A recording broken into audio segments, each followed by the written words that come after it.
Tonight, we journey not through the corridors of time as scholars, but as dreamers. Somewhere beneath the gentle rhythm of waves, beneath the silver path of moonlight on water, there are kingdoms that time forgot. Cities that once knew laughter and prayer, commerce and ceremony now silent, now still, cradled in the arms of the deep.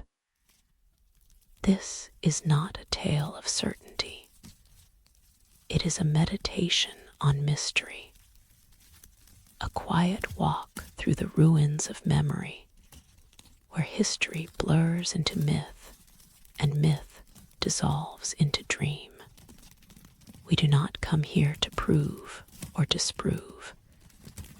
We come here to wonder, to remember how it feels to stand at the edge of the known world and sense, just beyond the horizon, something vast and forgotten waiting to be recalled. The ocean covers more than 70% of our world, and within its depths lie secrets older than any library, any scripture, any stone monument still standing beneath the sun. Civilizations have risen along its shores, built their temples within sight of its waves, and then, sometimes slowly, sometimes in a single catastrophic night, returned to the waters from which all life once emerged. In the chapters that follow, we will drift through these submerged memories. We will visit the Mediterranean, where Greek philosophers first whispered of Atlantis. We will trace impossible coastlines on ancient maps, descend to temples beneath the waters of India, and walk the drowned roads of distant islands. We will hear the stories that fishermen have told for centuries, the legends that scholars have debated, the questions that remain unanswered. Let the rhythm of these words carry you gently toward sleep. Let the images form like clouds in the theater of your mind, soft, shifting, luminous. There is no destination tonight. There is only the journey, the slow descent into wonder, the sacred practice of listening to voices that echo across millennia. The forgotten kingdom awaits. Close your eyes, breathe slowly, and let us begin. In the stillness before sleep, when the world grows quiet and the mind begins its slow descent into shadow, there are questions that rise like tides, ancient, patient, unanswered. What lies beneath the silence of deep waters? What kingdoms rest in the darkness where light cannot reach? What voices, long drowned, still murmur in the currents that move beneath the surface of our waking world? These are not questions born of science. They are older. They belong to the part of us that still listens for echoes in the night, that still feels the pull of mysteries we cannot name.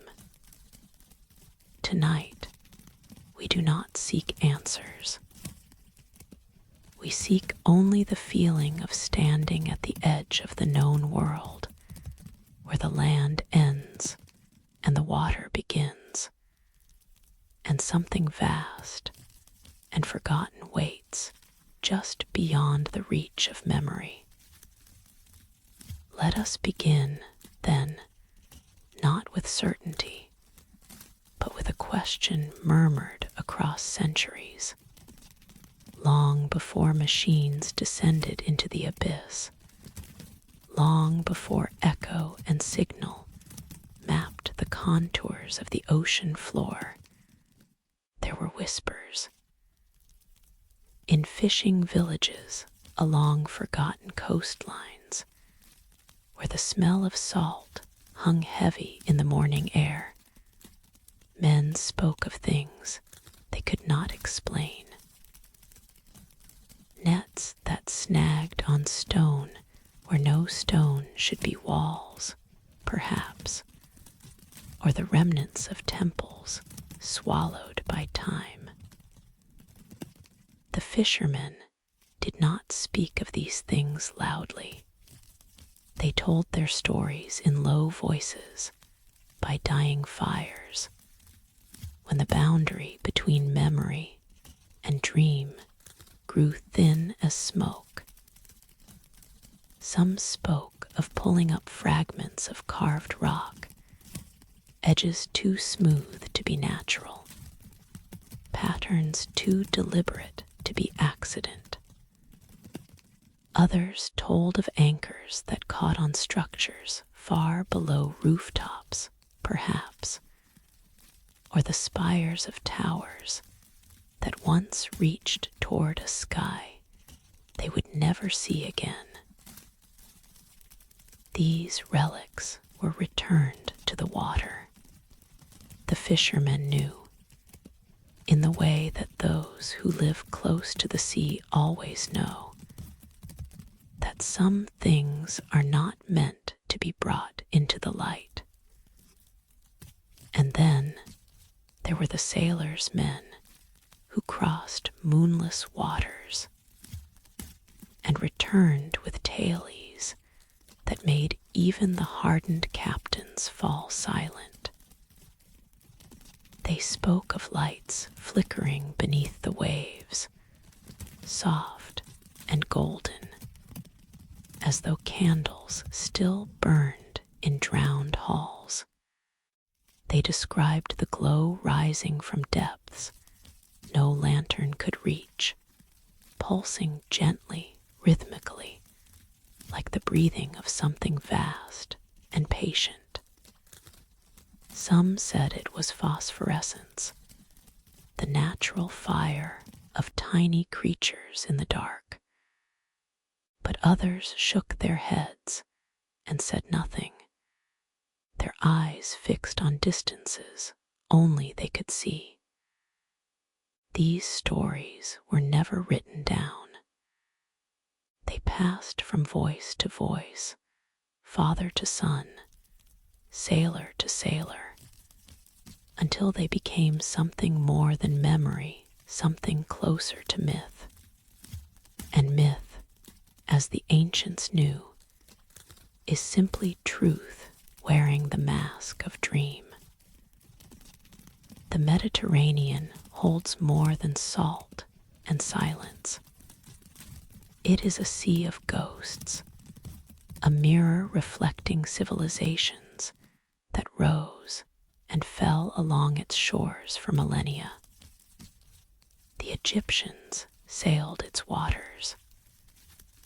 The Phoenicians charted its currents. The Greeks built their legends upon its islands and promontories, their philosophers gazing out at horizons that seemed to hold the answers to questions they could barely form. It was here, in the writings of Plato, that the first whisper of the drowned world was set down in words that would survive the centuries. The philosopher did not claim to have seen this place himself. He wrote of a story passed down through generations, a chain of voices stretching back into the mists of time. The tale came first from the priests of Egypt, guardians of knowledge older than Greece itself, keepers of records inscribed on temple walls when the pyramids were young.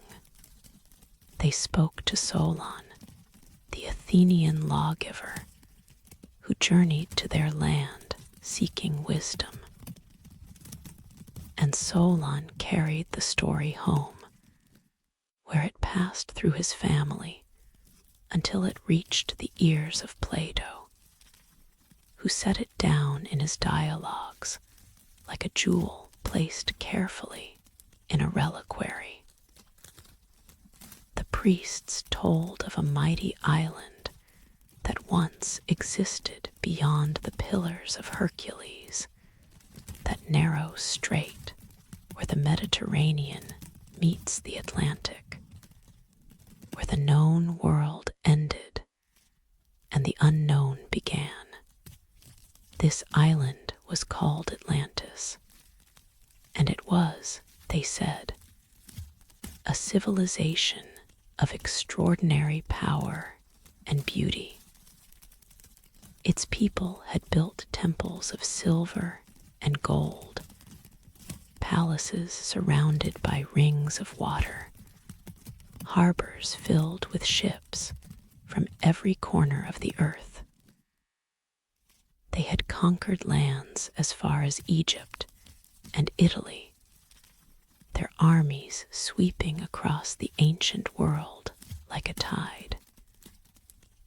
But the gods, watching from their celestial thrones, saw pride growing in the hearts of the Atlanteans. They saw a people who had forgotten the sacred balance, who reached for power beyond what mortals should possess. And so, in a single night of fire and flood, the island was swallowed by the sea. The waters closed over its towers and temples, its gardens and gates, leaving nothing but silence and the endless rolling of waves.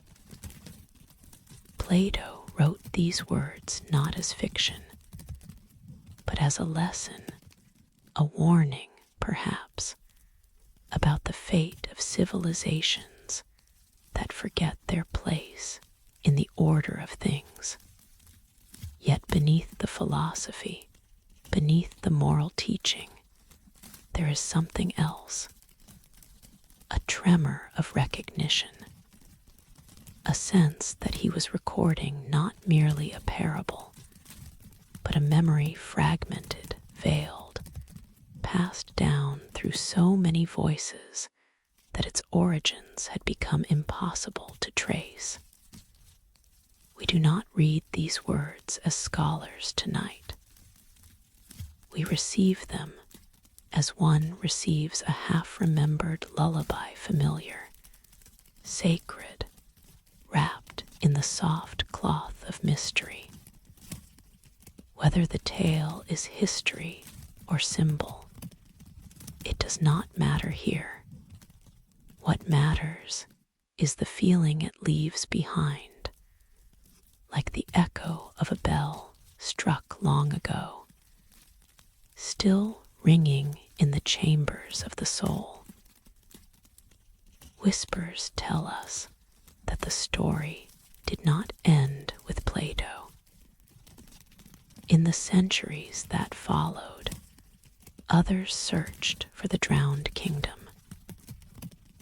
Explorers sailed beyond the Pillars of Hercules, scanning the horizon for islands that matched the ancient descriptions.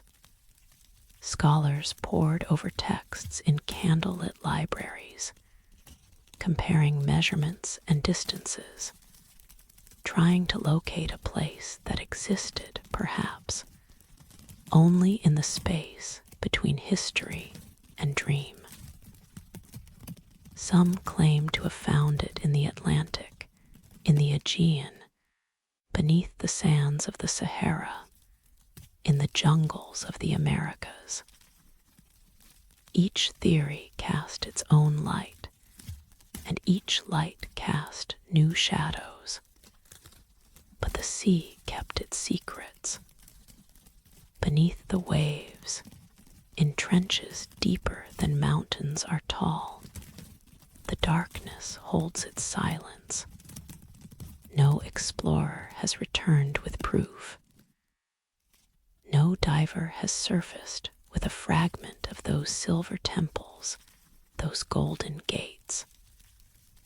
The drowned world, if it ever existed, remains hidden not because it cannot be found, but perhaps because it was never meant to be found. Some truths the ancients believed reveal themselves only to those who are ready. And readiness is not a matter of tools or technology. It is a matter of the soul. Stand now in the theater of your mind at the edge of a quiet shore. The hour is late.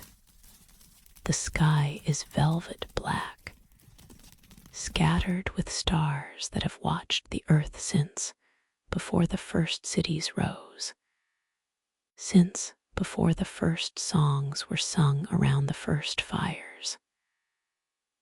The air is cool and carries the faint scent of salt, of distances beyond measure. The water before you is still, barely breathing, its surface smooth as polished obsidian. The moon rises slowly, casting a silver path across the sea, a road leading somewhere you cannot follow. A bridge between the world you know and the world you have forgotten. The light touches the water like a whisper, like a hand reaching down from the heavens to bless the silence below.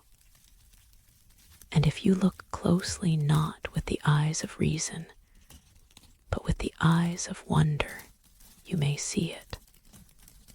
A shape beneath the waves, an outline too deliberate to be reef, too vast to be shadow. Corners where corners should not exist. The suggestion of walls, of streets, of a geometry that speaks of intention, of design, of minds that once dreamed beneath a sky that has long since changed its stars. Perhaps it is nothing. A trick of the moonlight, a play of current and sediment, a pattern imposed by a mind that seeks meaning in the meaningless. Or perhaps it is everything. A fragment of the world that was, waiting in the dark for the world that will be. A memory held in salt and stone, patient as the tides, eternal as the deep. Close your eyes now. Let the sound of imagined waves wash over you, soft and rhythmic, like the breath of something ancient and kind. Let the questions settle into the quiet places of your mind, unanswered, untroubled, at peace. The drowned world does not demand belief. It asks only that we remember how to wonder, how to stand at the edge of the known and feel, without fear, the pull of the unknown. Some voices only echo when we are ready to listen. And tonight, in the space between waking and sleep, the sea is listening too. In the silence of a candlelit chamber, where ink becomes memory and parchment becomes prophecy, a map was drawn that should not exist. The year was 1513, though such numbers feel distant now, like coordinates to a country we can no longer visit. In the great city of Constantinople, that crossroads of empires, that keeper of secrets from both east and west, a Turkish admiral sat before a sheet of gazelle skin, smoothed and prepared for the work of memory. His name was Piri Rise, and he was about to create something that would puzzle scholars for 500 years. The room smelled of oak gall and lamp oil. Shadows moved along the walls like the ghosts of navigators past, men who had charted coastlines by starlight, who had learned the language of currents and winds, who had carried the shape of the world in their minds long before it was fixed upon paper. Piri Rise had inherited their knowledge, not merely their techniques, but their sources, maps collected over lifetimes, charts traded in harbor taverns, fragments of older documents copied and recopied, their origins lost to the fog of centuries. Among these sources, the admiral claimed, were charts of extraordinary age, maps that had once rested in the great library of Alexandria, before fire and time scattered that treasury of human knowledge to the winds, maps that depicted coastlines no European ship had yet explored, and coastlines that no ship of any era should have been able to see. Tonight, we do not examine the Piri Rise map as historians. We approach it as one approaches a sacred text, with reverence, with openness, with a willingness to let its mysteries remain mysterious. For what the admiral drew upon that gazelle skin was not merely a navigation tool. It was a window into a past that refuses to stay past. The map shows the western coast of Africa, the eastern coast of South America, and here is where the whispers begin, what appears to be the northern coastline of Antarctica. But Antarctica, as the scholars remind us, was not officially discovered until 1820, more than 300 years after Piri Rise set down his ink. And even more troubling, the coastline depicted is not the ice-covered shore that modern explorers found. It is the coastline beneath the ice, the actual land, hidden under miles of frozen water, not accurately mapped by modern technology until the 20th century. How did a 16th century admiral draw a coastline that no one could see? The question hangs in the air like incense smoke, unanswered, perhaps unanswerable. Some say the correlations are coincidence, that the shapes on the map represent not Antarctica, but the coast of South America, distorted by the projection techniques of the era. Others suggest that the admiral simply made errors, that we are seeing patterns where none exist, imposing our modern knowledge upon an old document that never claimed such precision. But there are those who whisper of older possibilities, of a time before the ice came, when Antarctica was green and temperate, when its shores might have been visited by sailors whose names are lost to us, of an ancient civilization, perhaps the same civilization that Plato called Atlantis, that possessed knowledge of the entire globe, knowledge that was preserved in fragments, copied by scholars who did not understand what they were copying, passed down through the ages like a secret told in a language no one remembers. The Library of Alexandria haunts this story like a ghost. That legendary repository held, by some accounts, over 500,000 scrolls, the accumulated wisdom of the ancient world, gathered from every corner of the known earth. Philosophy and astronomy, medicine and mathematics, poetry and history, and yes, maps, charts of voyages we have no record of, descriptions of lands we have never identified, the cartography of a world that existed before our histories begin, when the library burned not in a single conflagration, as legend suggests, but in a series of disasters spanning centuries.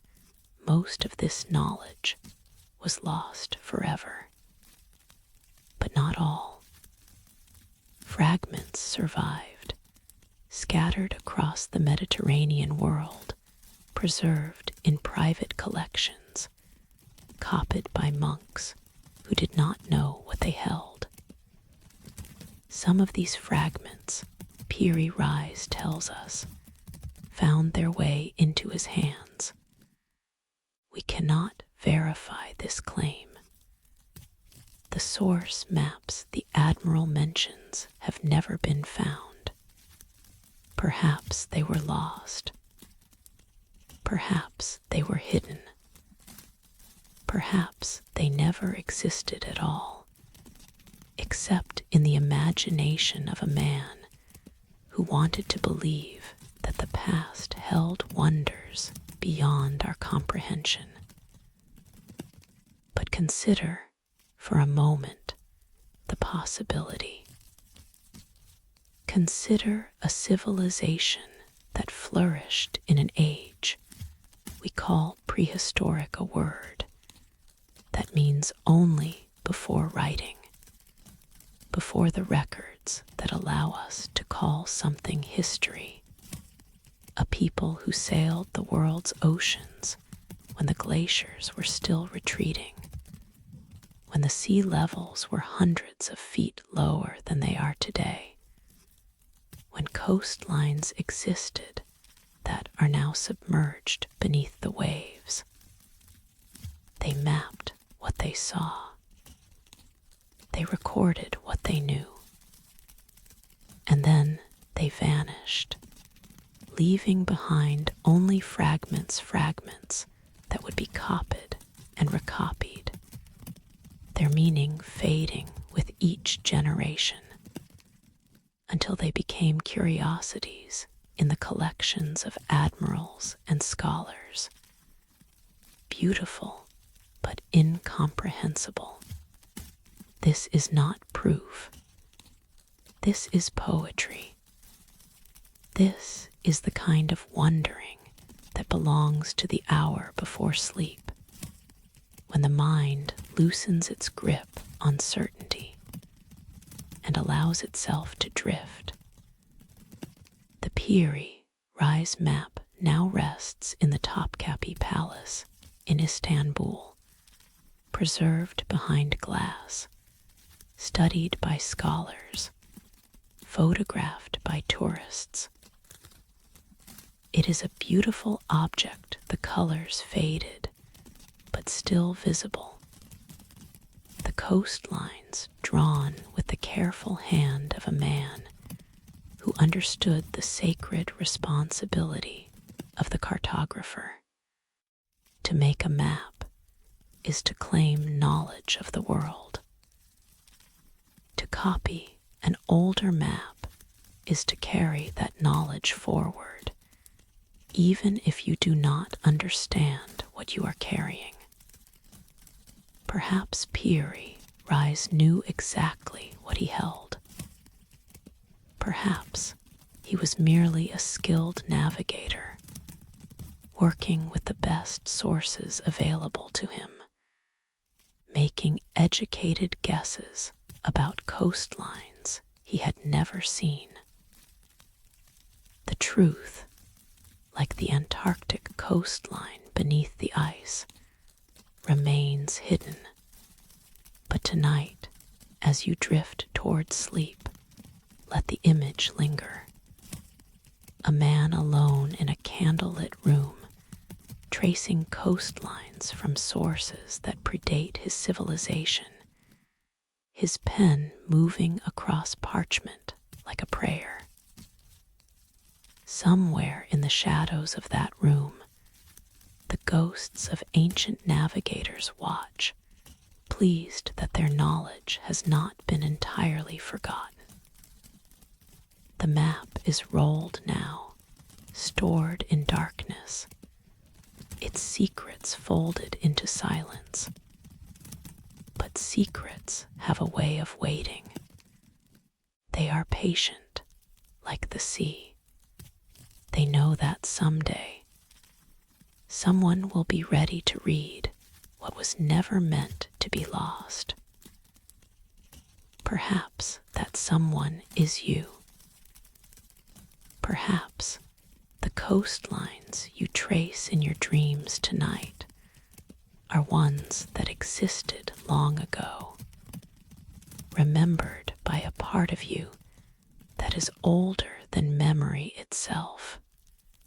Off the coast of India, where the warm waters of the Bay of Bengal meet the ancient shore, there are temples that only the sea remembers. The town of Mahabalipuram stands today as a testament to the genius of the Pallava dynasty master builders, who carved entire temples from single pieces of granite, who sculpted gods and legends into the living rock.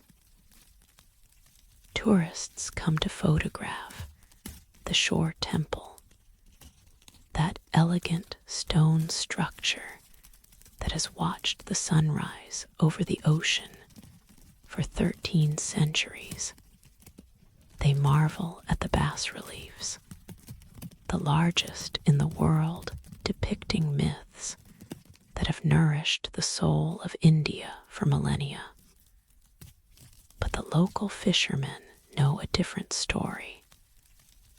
They speak of it in quiet moments when the nets are mended and the boats are beached for the night. They say that the shore temple is not alone. It is merely the survivor, the one temple that remained above the waves when 6 of its sisters sank beneath the sea. 7 pagodas, the legend says. 7 temples of such beauty that they drew the envy of the gods themselves. The divine ones looked down from their celestial abodes and saw these structures shining in the coastal light, saw the devotion of the people who built them, and felt a pang of jealousy that even immortals could not suppress. And so, in their displeasure, they called upon the ocean to rise. The waters came swiftly, silently, swallowing 6 of the 7 temples in a single night, leaving only the shore temple standing as a reminder of mortal audacity. For centuries, this was considered merely legend, a beautiful story, nothing more. Scholars dismissed the fishermen's tales as folklore, as the natural human tendency to embellish the past. The sea, they said, holds no temples. The 7 pagodas existed only in imagination. And then came the tsunami. On the morning of December 26th, 2004, the sea drew back from the shore of Mahabalipuram as it drew back from coastlines across the Indian Ocean. For a few terrible, silent minutes, the ocean floor lay exposed sand and rock and debris that had not seen sunlight in living memory. And there, revealed by the retreating waters, were shapes that made the onlookers gasp. Stone lions, carved elephants, the foundations of structures long submerged, their edges softened by centuries of current, but their forms still unmistakable. The fishermen's legends, it seemed, had been speaking truth all along. The waters returned, as waters always do. The tsunami that followed claimed over 200,000 lives across a dozen countries, one of the deadliest natural disasters in recorded history. In the face of such tragedy, the revelation of sunken temples seemed almost trivial, a footnote to a catastrophe that rewrote the geography of grief. But the discovery was not forgotten. In the years that followed, marine archaeologists descended into the waters off Mahabalipuram, their lights piercing the green darkness, their cameras recording what the legends had preserved. They found walls. They found sculptures.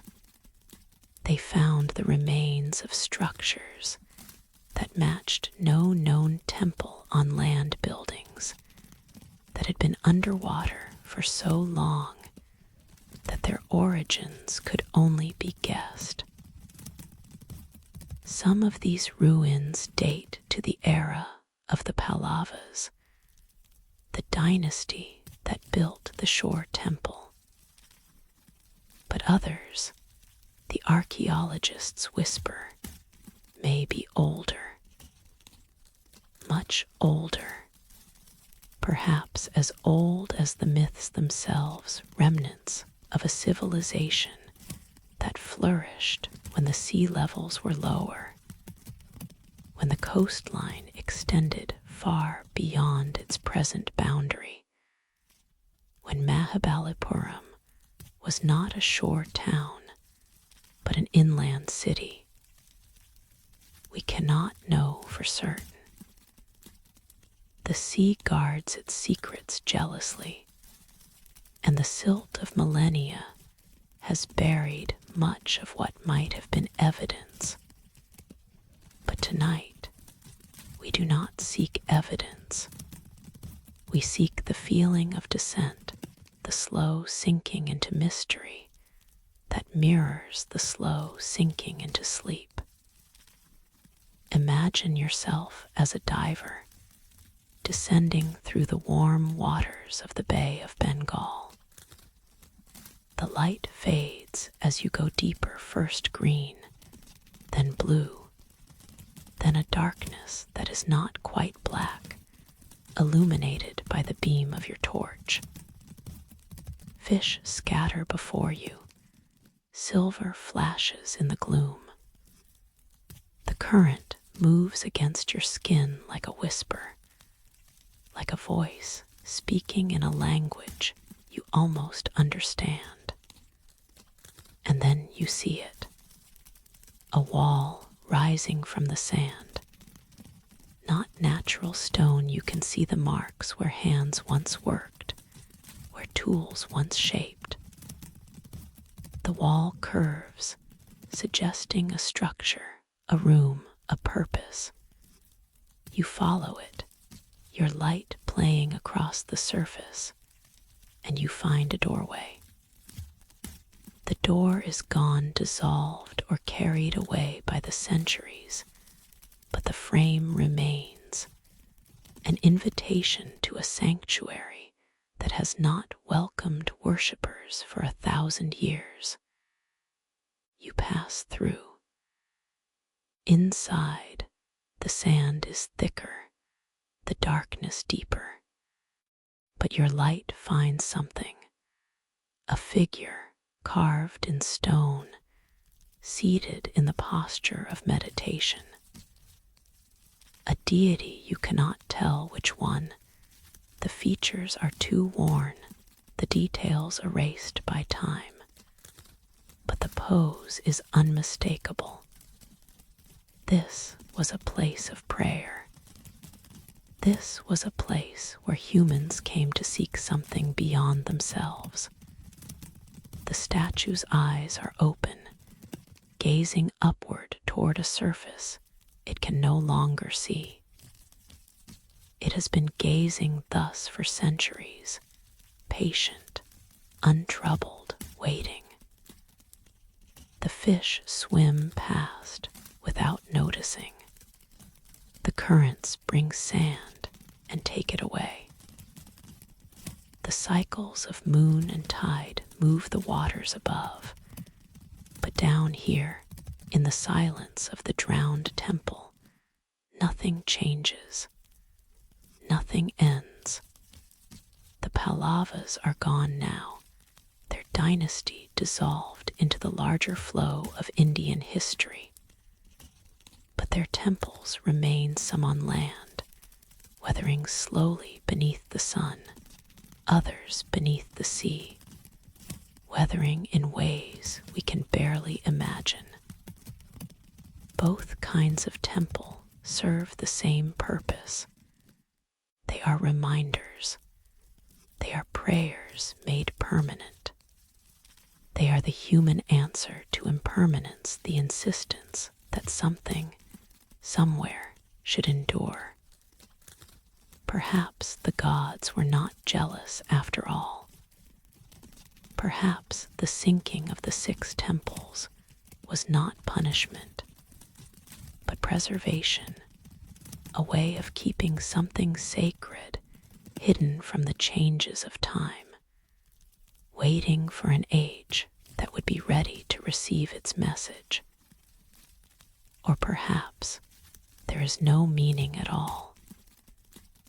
Perhaps the sea simply rose, as seas do, indifferent to the works of mortals, claiming the land for its own purposes. The mystery remains. Tonight, as you drift toward sleep, let the image of the submerged temple settle into your mind. The carved deity, eyes open, gazing upward through the green water. The doorways leading nowhere. The prayers inscribed in stone, still echoing in the silence of the deep. Some sanctuaries exist not to be entered, but to be remembered. And in the remembering, they are entered after all. In the the shallow waters of the Caribbean, where the turquoise sea meets the white sand of paradise, there lies a road that leads to nowhere, or perhaps to everywhere. The Bahamas stretch across the Atlantic like a scattered offering of emeralds thrown upon blue silk. Among these islands, Bimini holds a special place in the mythology of the lost. Ernest Hemingway wrote here, fishing for marlin in the deep waters offshore.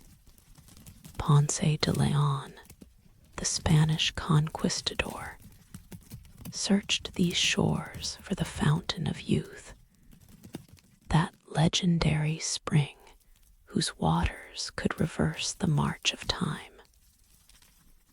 And in 1968, a discovery was made that would add another layer to Bimini's reputation as a place where the ordinary rules do not quite apply. Divers exploring the seafloor near North Bimini found something unexpected, a formation of massive limestone blocks arranged in a pattern that suggested deliberate placement. The blocks stretched for over half a mile, their edges worn smooth by centuries of current, their surfaces encrusted with the slow growth of marine life. But beneath the biological accumulation, the structure remained clear a pavement, a pathway, a road leading into the depths. The discovery divided the world of scholars and dreamers. Some saw immediately what they wanted to see: evidence of Atlantis, proof that the legendary civilization had left its mark upon the seafloor, a highway leading to a city that once rose above the waves. Others saw only geology, natural rock formations, fractured by time and tides, the random patterning of erosion mistaken for intentional design. Tonight, we do not choose sides. We walk the road itself, stone by stone, letting the mystery unfold at its own pace. The Bimini Road, as it came to be called, rests in water shallow enough to be reached by casual swimmers, deep enough to require intention. The visibility on clear days is remarkable. The sunlight penetrates the turquoise shallows like liquid gold, illuminating every detail of the formation below. The blocks vary in size, some as large as automobiles, others no bigger than paving stones. They are arranged in a rough J shape, curving gently as if following the contour of an ancient shore. The limestone itself is local, that much is certain. It is the same beach rock found throughout the Bahamas, formed by the natural cementation of sand and shell and sediment. The skeptics point to this as proof that the formation is natural, the result of geological processes that require no human hand. The rock fractured along natural lines, they say. The blocks separated over time, giving the appearance of construction where none occurred.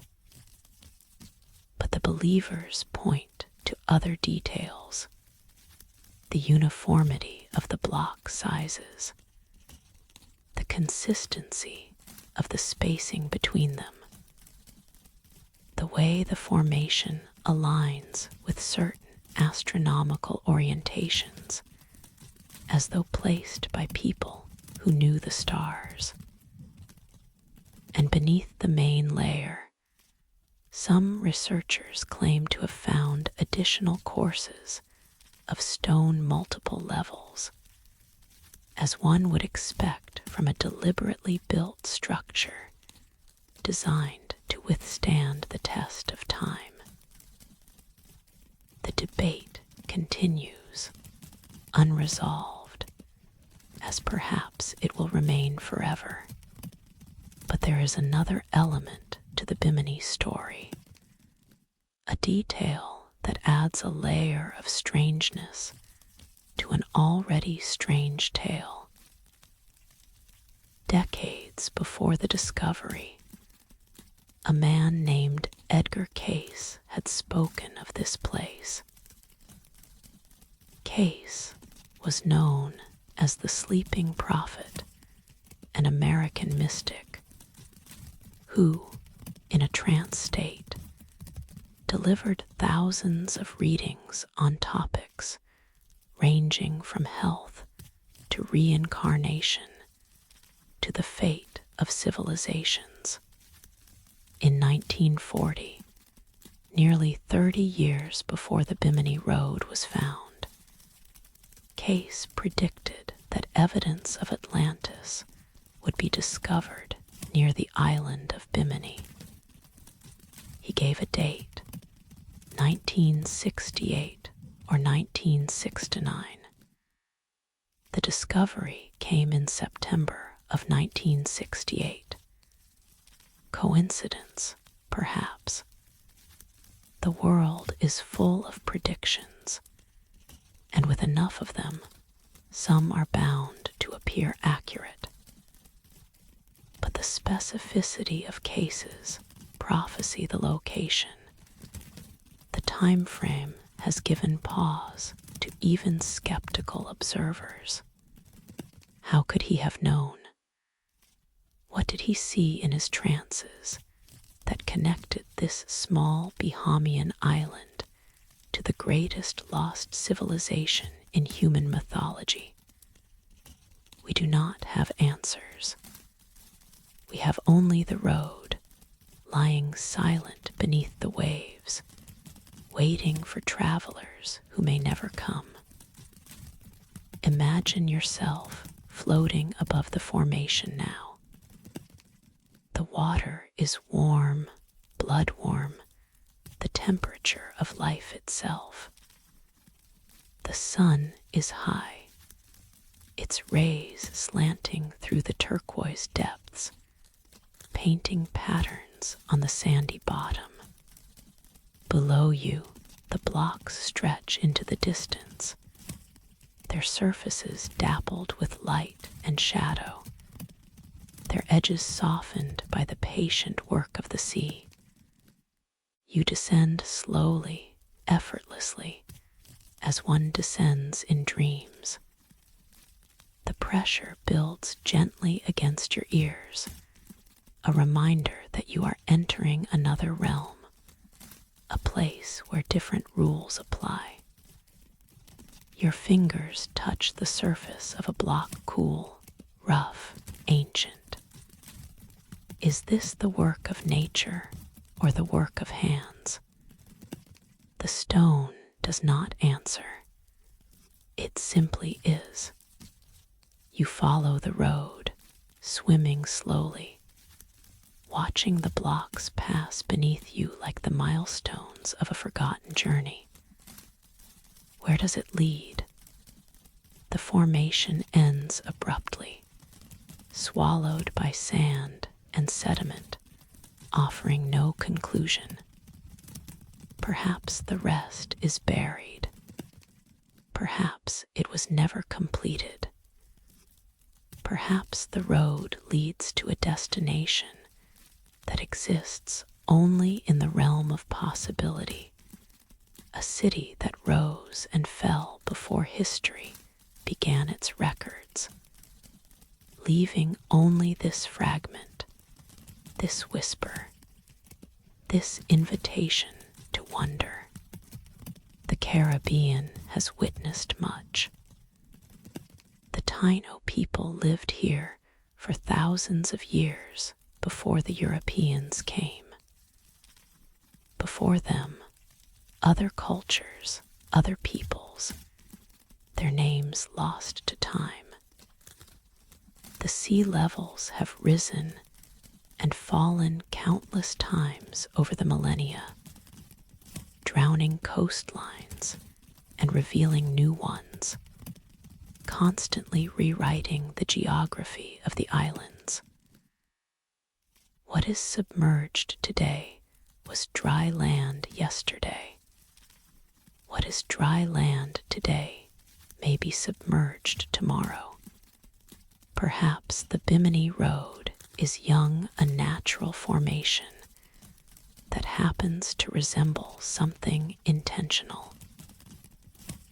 Perhaps it is old beyond reckoning, a remnant of builders whose other works have been erased by time.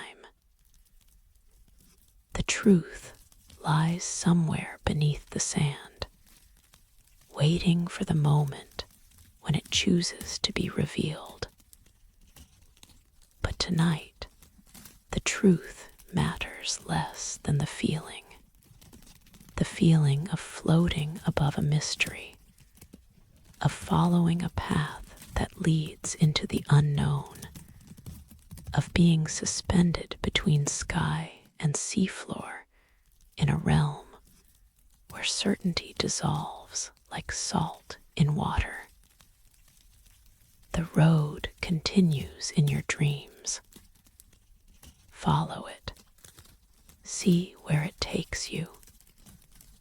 Perhaps, in the landscape of sleep, you will find the destination that waking eyes cannot perceive.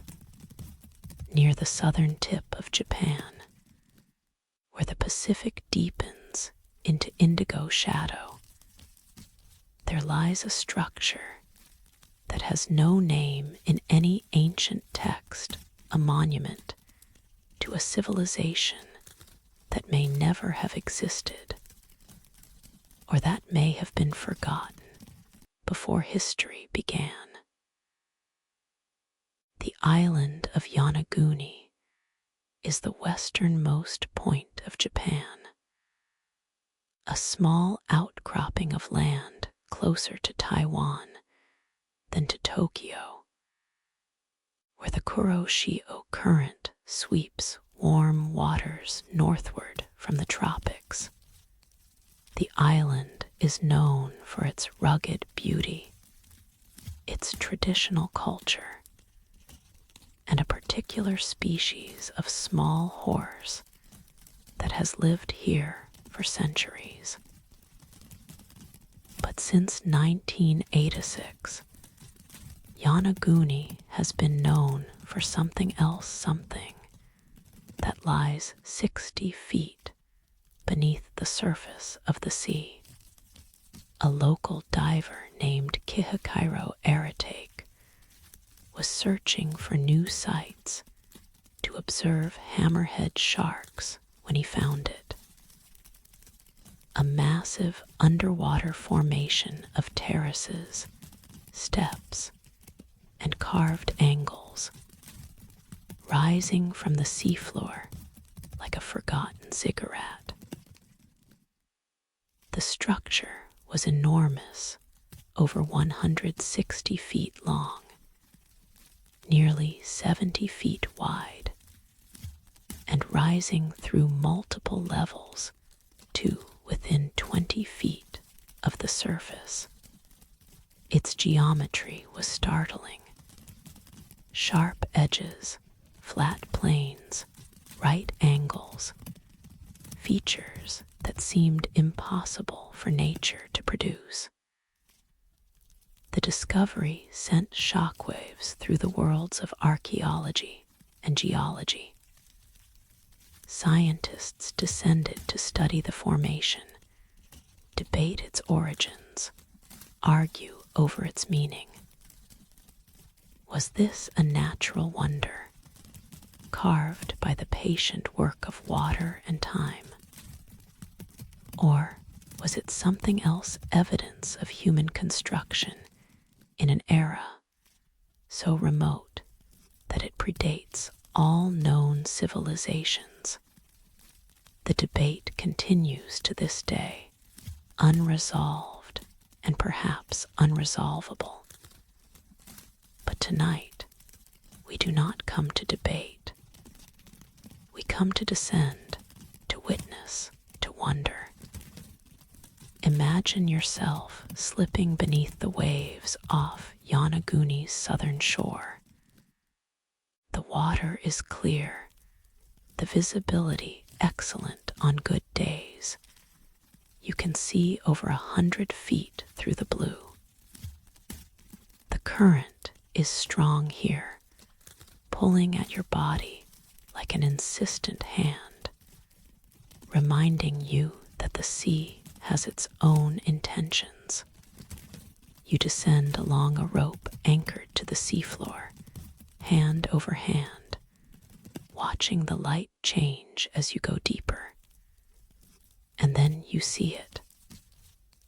Rising from the sandy bottom, the monument appears. That is what divers call it, simply the monument, for lack of a better name. It is larger than you expected, more imposing, more strange. The terraces step upward in regular intervals, each one the height of a man, each one flat and level as a temple platform. The angles are sharp, almost aggressive in their precision. In some places, what appear to be staircases lead from one level to the next, their steps worn but still recognizable.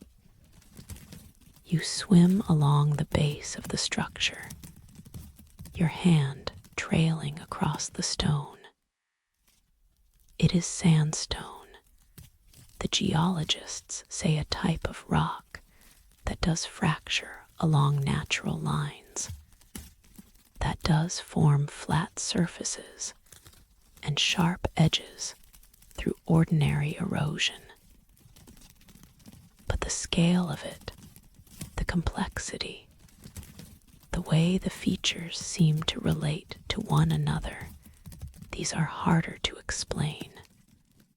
Near one corner of the monument, there is a feature that defies easy categorization. It is a face, or something that resembles a face carved into the rock.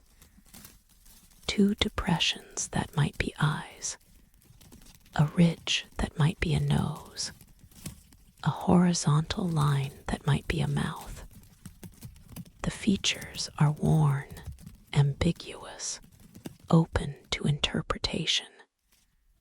Some see a human visage, gazing outward into the depths.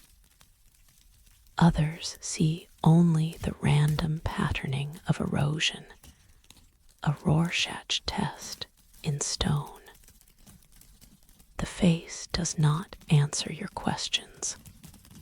It simply watches, as it has watched for thousands of years, or for millions, depending on whom you ask.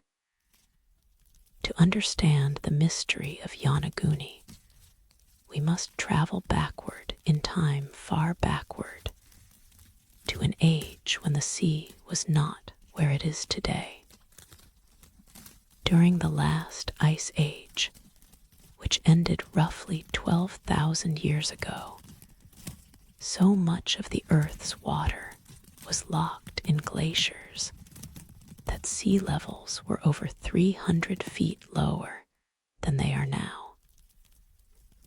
The coastlines of the world were dramatically different. Islands were connected to mainlands. Lands that are now submerged were dry and habitable. If the Yonaguni Monument is artificial, if human hands shaped these terraces and stairs, then those hands worked in an era before the waters rose, before the ice melted, before the familiar geography of our world came into being.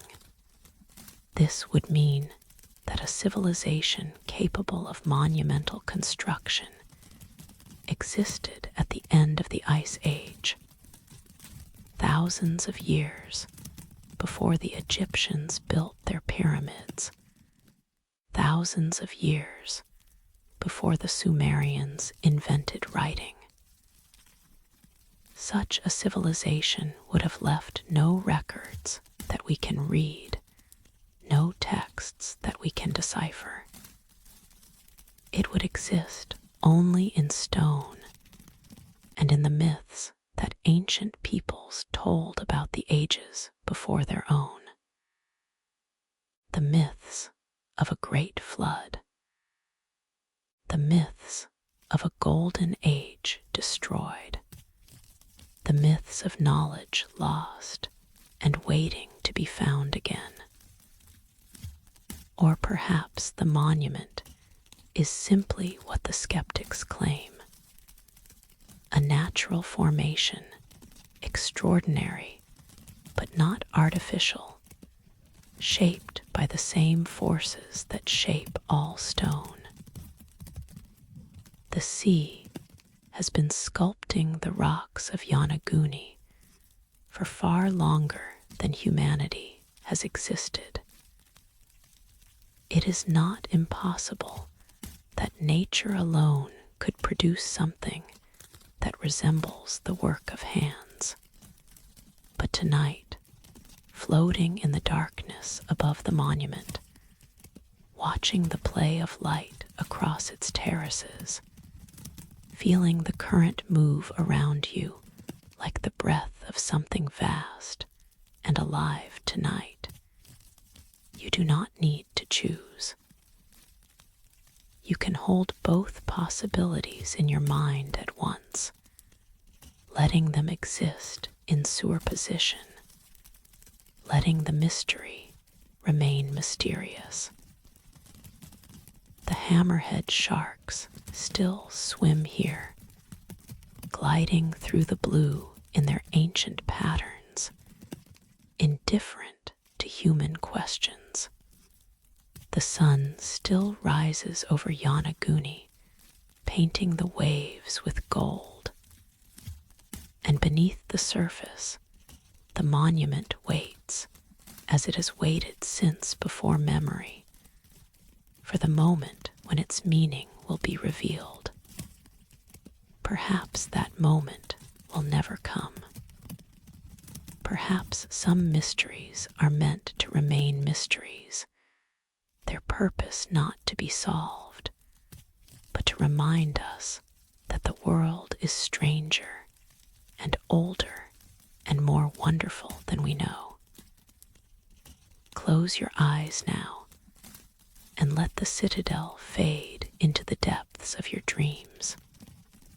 Alexandria's great library did not burn in a single night. It faded, scattered, sank. And in its sinking, it carried with it the accumulated wisdom of the ancient world, leaving us to wonder what we have lost. The city of Alexandria was founded by Alexander the Great in 331 BCE on the Mediterranean coast of Egypt, where the Nile meets the sea. It was designed from the beginning to be a center of learning, a crossroads of cultures. a place where the knowledge of Greece and Egypt, Persia and Babylon, India and beyond could meet and mingle. The library that bore the city's name became the greatest repository of human knowledge in the ancient world, a collection of scrolls and texts so vast that scholars came from every corner of the known earth to study within its walls. By some accounts, the library held over 500,000 scrolls at its peak. These were not merely copies of famous works, they were originals, manuscripts acquired through purchase, gift, and sometimes less honorable means. Ships arriving in Alexandria's harbor were required to surrender any scrolls they carried. The scrolls were copied, and the copies returned to the owners, while the originals remained in the library. In this way, the library grew, absorbing the written knowledge of civilization like a sponge absorbing water. What was contained in those scrolls? We can only guess. The complete works of playwrights whose names are now known only through fragments. Histories of peoples and kingdoms that have vanished from memory. Scientific treatises, mathematical proofs, astronomical observations. Maps of voyages we have no record of. The accumulated wisdom of cultures that existed before Greece and Rome, preserved in languages that no one would think to preserve again. The loss of the library is one of the great tragedies of human history. But it was not a single tragedy. It was a slow unraveling, a gradual dissolution spanning centuries. Julius Caesar's troops may have burned part of the collection during the siege of Alexandria. Christian zealots may have destroyed philosophical texts they considered pagan. The Muslim conquest may have seen further losses. By the time the library finally ceased to exist, its treasures had been scattered to the winds, lost to fire and neglect, and the simple passage of time. But fire and neglect were not the only forces that claimed Alexandria's heritage. The sea, too, played its part. The royal quarter of ancient Alexandria, the palace complex where Cleopatra walked, where Ptolemaic kings held court, where scholars debated in gardens overlooking the harbor, no longer exists on land. A series of earthquakes and tsunamis, occurring over several centuries, caused much of the ancient city to subside and sink beneath the Mediterranean. The great lighthouse of Pharos, one of the 7 wonders of the ancient world, collapsed into the harbor. Palaces and temples followed. By the time modern archaeology turned its attention to Alexandria, much of the ancient city was underwater. In the 1990s, marine archaeologists began systematic exploration of Alexandria's submerged ruins. What they found exceeded expectations. statues of pharaohs and sphinxes, some weighing several tons, lying on the seafloor like fallen giants. The foundations of temples and administrative buildings, their walls still standing beneath the waves. Columns and capitals, pottery and coins, the detritus of a civilization that had slipped beneath the surface, while the world above continued without it. Among the discoveries was a colossal statue of a Ptolemaic queen, perhaps Cleopatra herself, or one of her predecessors, her face worn smooth by centuries of current, her eyes gazing upward through the green water toward a sun she could no longer see. Near her lay a sphinx, its features Egyptian, its style Greek, a perfect emblem of the hybrid culture that Alexandria represented. But of the scrolls, no trace remains. Papyrus does not survive in salt water. The words that were written, the knowledge that was preserved, the wisdom that was gathered from every corner of the ancient world, all of it has dissolved into the Mediterranean, returned to the elements from which it came. The library exists now only in the few fragments that were copied before the end, and in the vast silence of what we can never recover. Tonight, let us descend into those waters. Let us drift through the submerged ruins of the royal quarter, our lights playing across stones that were laid when Rome was still a republic, when the world's knowledge flowed toward this city like rivers toward the sea. The visibility is poor here, the harbor waters are murky with sediment, stirred by ships and currents, clouded by the activity of a living port. But occasionally, the water clears, and you glimpse them, the shapes of the past, rising from the silt like memories surfacing from the depths of the mind. A column lying on its side, its surface still bearing traces of the paint that once adorned it. A statue's hand, fingers extended, reaching for something that is no longer there.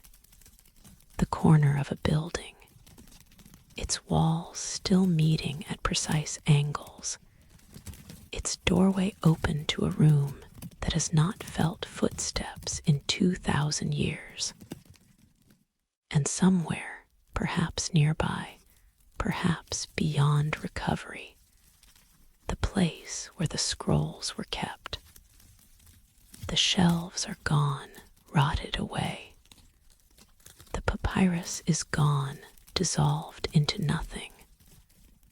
But the space remains a void in the water, a negative shape, the memory of knowledge that once filled it. What did we lose? We will never know.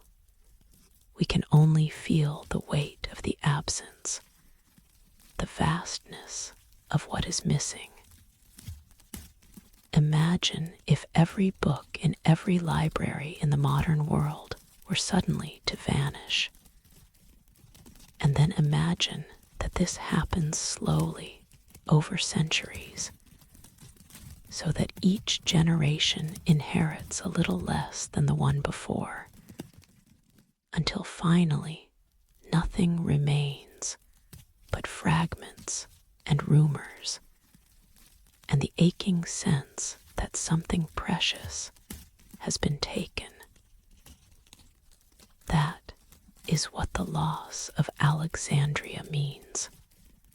That is the shadow that falls across our understanding of the ancient world.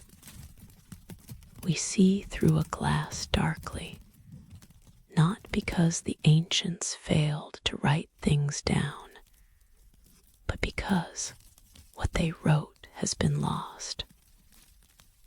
But perhaps loss is not the end of the story. Perhaps the knowledge that was contained in those scrolls was not merely information, but a way of seeing, a way of thinking that has been passed down through other channels. The teachers taught students who taught students who taught students, and something of what was known has survived in the chain of transmission, even if the written records are gone. Perhaps, too, the sea preserves more than we know. Sealed jars containing scrolls have been found before, their contents intact despite millennia underwater. Somewhere beneath the Mediterranean, in a room we have not yet discovered, there may be such jars still waiting, patient, their words preserved against all odds, ready to speak again when the time is right. We cannot know. We can only hope and wonder and remember. Tonight, let the Sphinx of Alexandria keep you company as you drift toward sleep, her face turned upward, her eyes open, watching for the day when the waters part and the words return. In the mountains of northern Italy, there is a lake that sometimes, in winter, reveals the tip of a bell tower rising from the ice, a silent finger pointing toward a sky that an entire village can no longer see. The village was called Curon Venosta, and it stood for centuries in a green valley of the South Tyrol, surrounded by alpine peaks and watered by mountain streams. The people who lived there were farmers and herders, their lives shaped by the rhythms of seasons, their church bells marking the hours of prayer and celebration.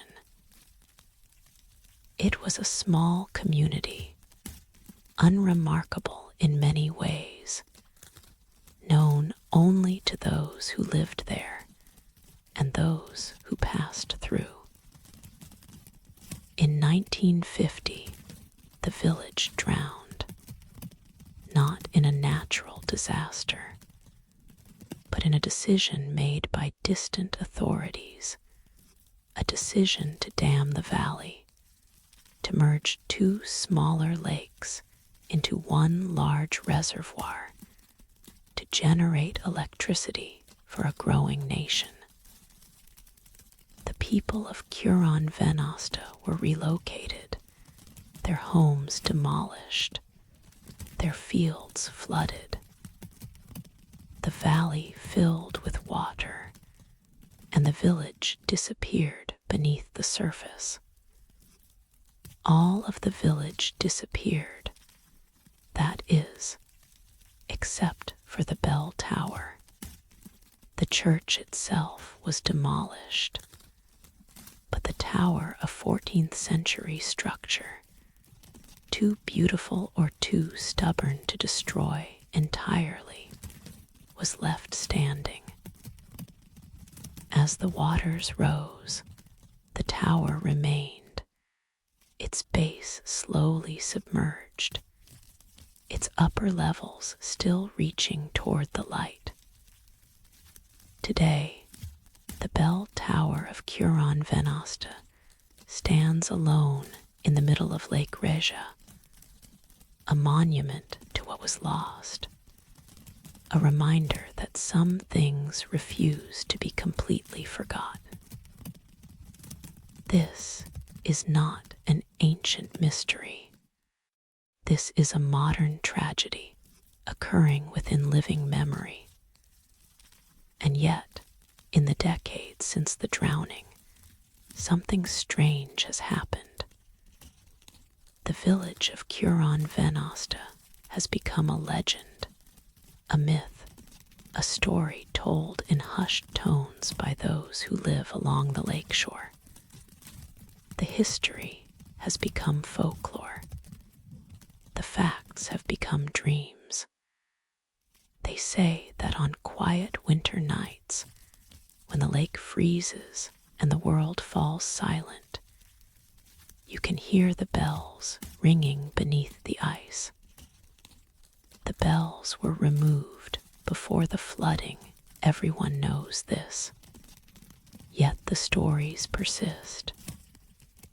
People who have stood on the frozen surface of Lake Reja swear they have heard it. A faint tolling, muffled by water and ice, rising from the depths, as if the drowned church still kept its hours. Perhaps it is the ice itself, creaking and groaning as temperatures shift. Perhaps it is the wind, finding resonances in the hollow tower that rises from the water. Perhaps it is the human mind, seeking meaning in random sound, transforming noise into signal, because we cannot bear the thought that the past has been truly silenced. Or perhaps, and this is the possibility, that the legends prefer the bells ring because they have never stopped. Perhaps the drowned village continues its existence beneath the surface, unchanged, unaware that the world above has moved on. Perhaps the people of old Curon Venosta still walk their flooded streets, still attend their submerged church, still gather in their waterlogged square to mark the passing of days that no calendar records. This is a common theme in the folklore of drowned places. From Wales to China, from Switzerland to Japan, cultures around the world tell stories of villages that sank beneath lakes or seas, and that continue their spectral existence in the depths. The bells still ring. The lights still shine. The voices still call out, though no living ear can hear them clearly. Why do we tell these stories? Perhaps because we cannot accept that the past simply vanishes. Perhaps because we know, at some deep level, that the places where we have lived and loved leave impressions on the world that water cannot wash away. The village is gone. Yes, the physical structures demolished, the land flooded, the people scattered to new homes. But the village also remains, preserved in memory, in story, in the indelible mark that human presence leaves upon a landscape. Tonight, let us visit Lake Reja in the hours before dawn. The mountains are dark silhouettes against a sky just beginning to lighten in the east. The lake is still, its surface like black glass, reflecting the fading stars. And there, in the center of the water, the bell tower stands a single vertical line breaking the horizontal plane, a monument to absence, a finger pointing toward heaven. The tower is Romanesque in style, its windows arched, its stonework weathered by 7 decades of exposure to alpine weather. In summer, tourists take boats out to photograph it, to marvel at its strange persistence. In winter, when the lake freezes solid, people walk across the ice to touch its walls, to stand in the shadow of something that should not exist. Beneath the surface, the foundations of the tower descend into darkness. The walls of the church are down there too, or what remains of them rubble and memory, slowly being claimed by silt. And the streets of the old village are there, the houses, the square, the fountain where women once gathered to draw water. All of it underwater, all of it silent, or perhaps not entirely silent. Listen. In the stillness before dawn, when the wind has stopped and the world holds its breath, there is a sound. It is very faint. You might mistake it for your own heartbeat, for the blood pulsing in your ears. But if you listen carefully, if you let your mind grow quiet, you might hear something else. A single note, low and solemn, rising through the water. Another note higher, answering the first. The ghost of a melody, the memory of a hymn, the echo of bells that have not rung in 70 years, but perhaps have never stopped ringing in some other dimension, some other version of time where the waters never rose and the village still stands in its green valley, its people still going about their lives, unaware that in another world they have become a legend. The sun rises over the mountains, painting the water gold and rose. The moment passes. The sounds fade, if they were ever there at all. The bell tower stands alone, as it always stands, keeping its vigil, marking its silent hours. Some things are lost, but not gone. Some places are drowned, but not destroyed. And some bells, once blessed and hung with prayer, perhaps ring forever in a register that only the dreaming ear can hear.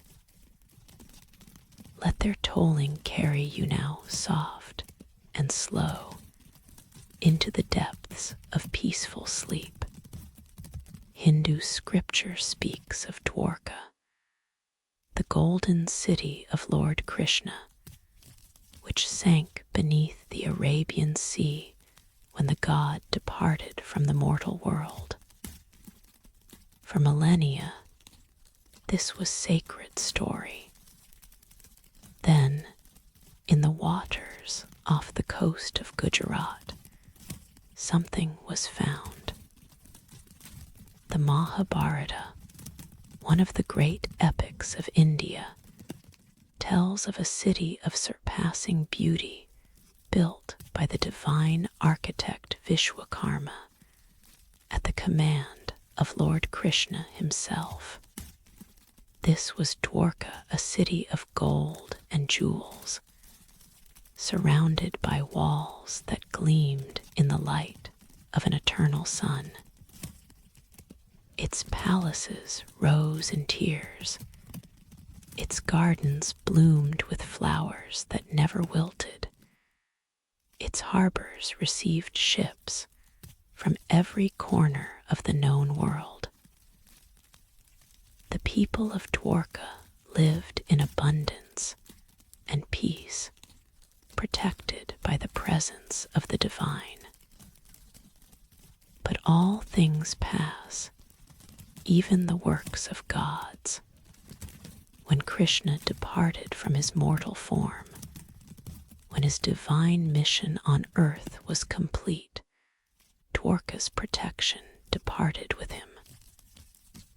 The sea, held back by sacred power, rushed in to reclaim the land.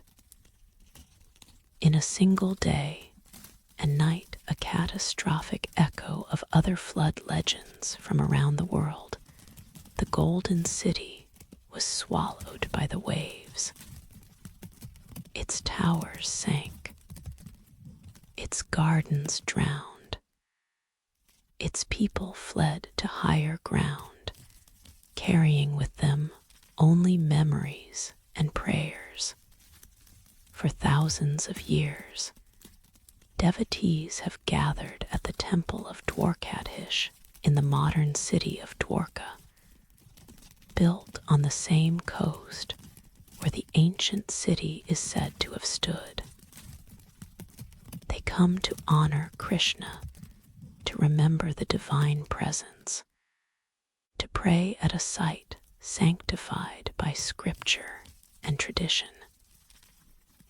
But the question lingered: was the story merely myth, or did it preserve the memory of a real place? In the waters offshore, the sea kept its counsel.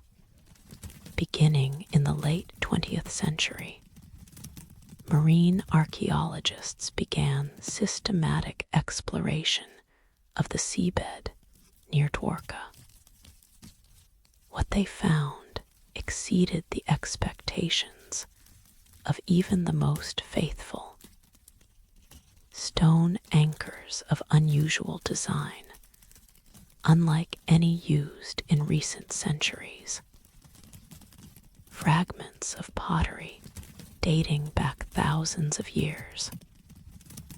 And most remarkably, the remains of structures' walls, foundations, what appeared to be the remnants of buildings arranged in patterns that suggested a planned settlement.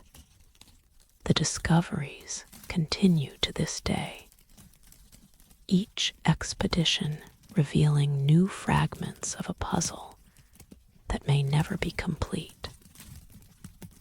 Some researchers date the underwater remains to the 2nd millennium BCE, making them roughly 5,000 years old, contemporary with the great cities of the Indus Valley civilization.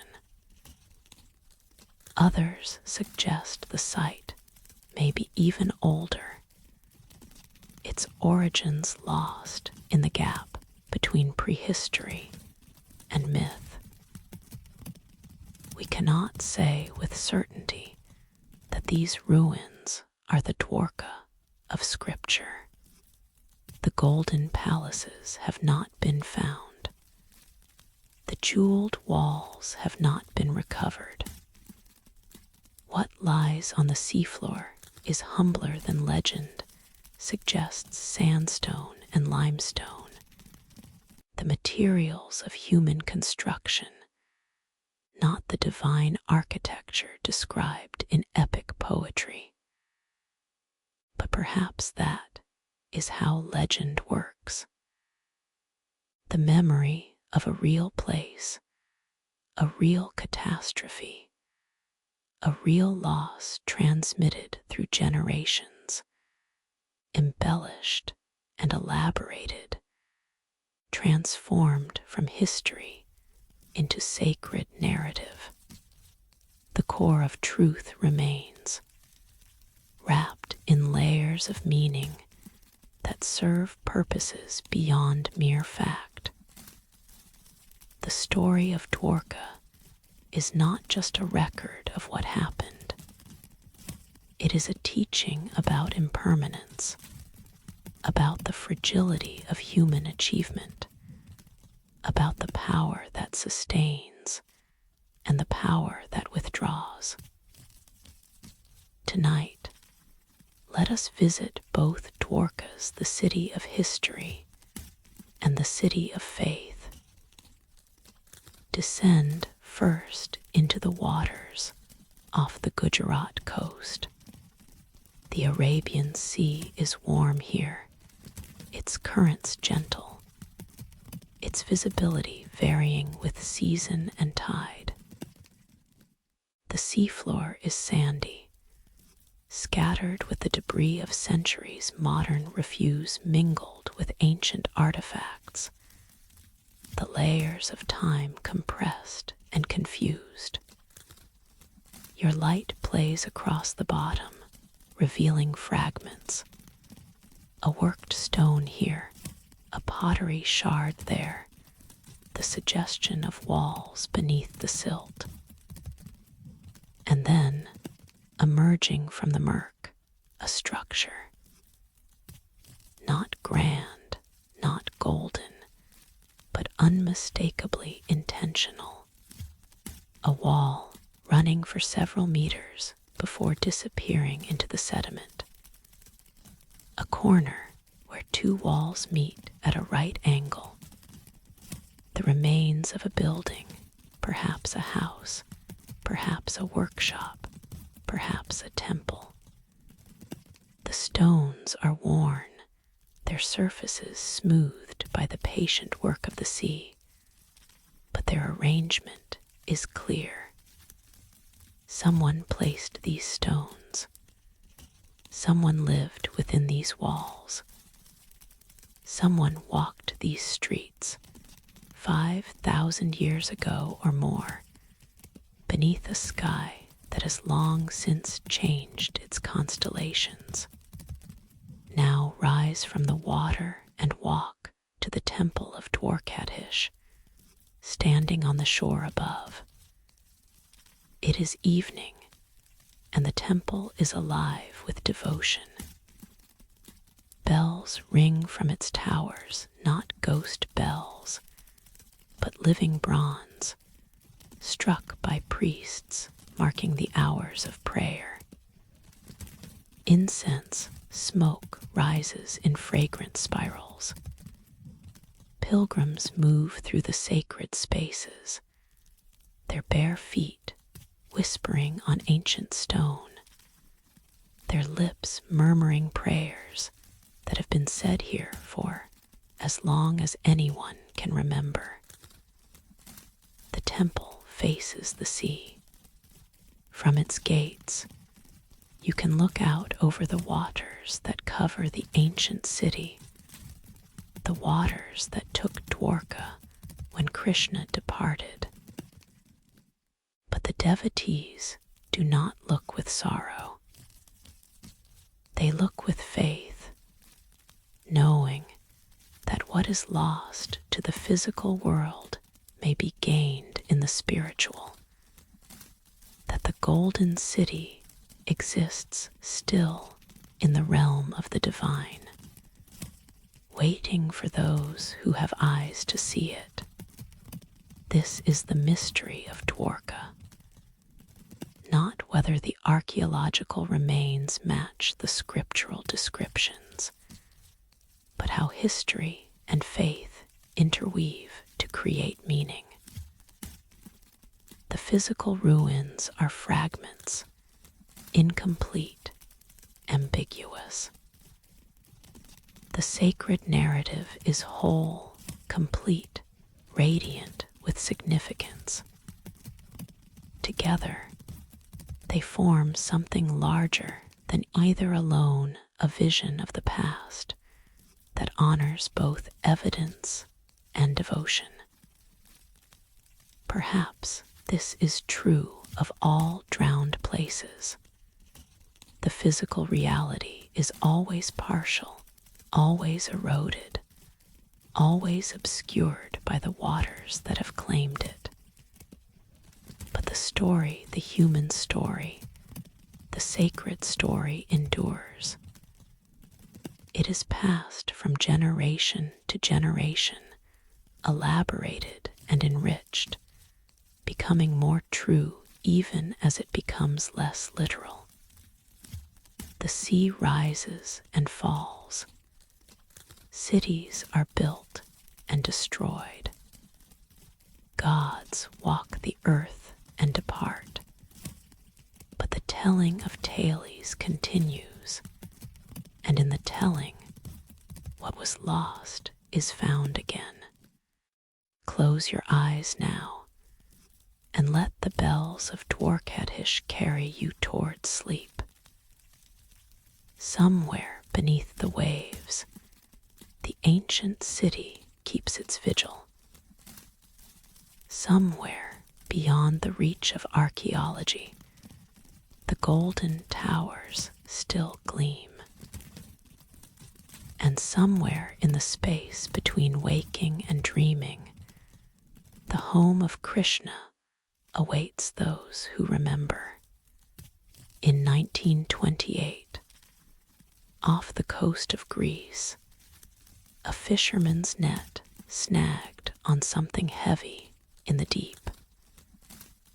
When he pulled it up, he found himself staring into the face of a god. The sea around Cape Artemision, at the northern tip of the Greek island of Euboea, is known for its rough waters and unpredictable currents.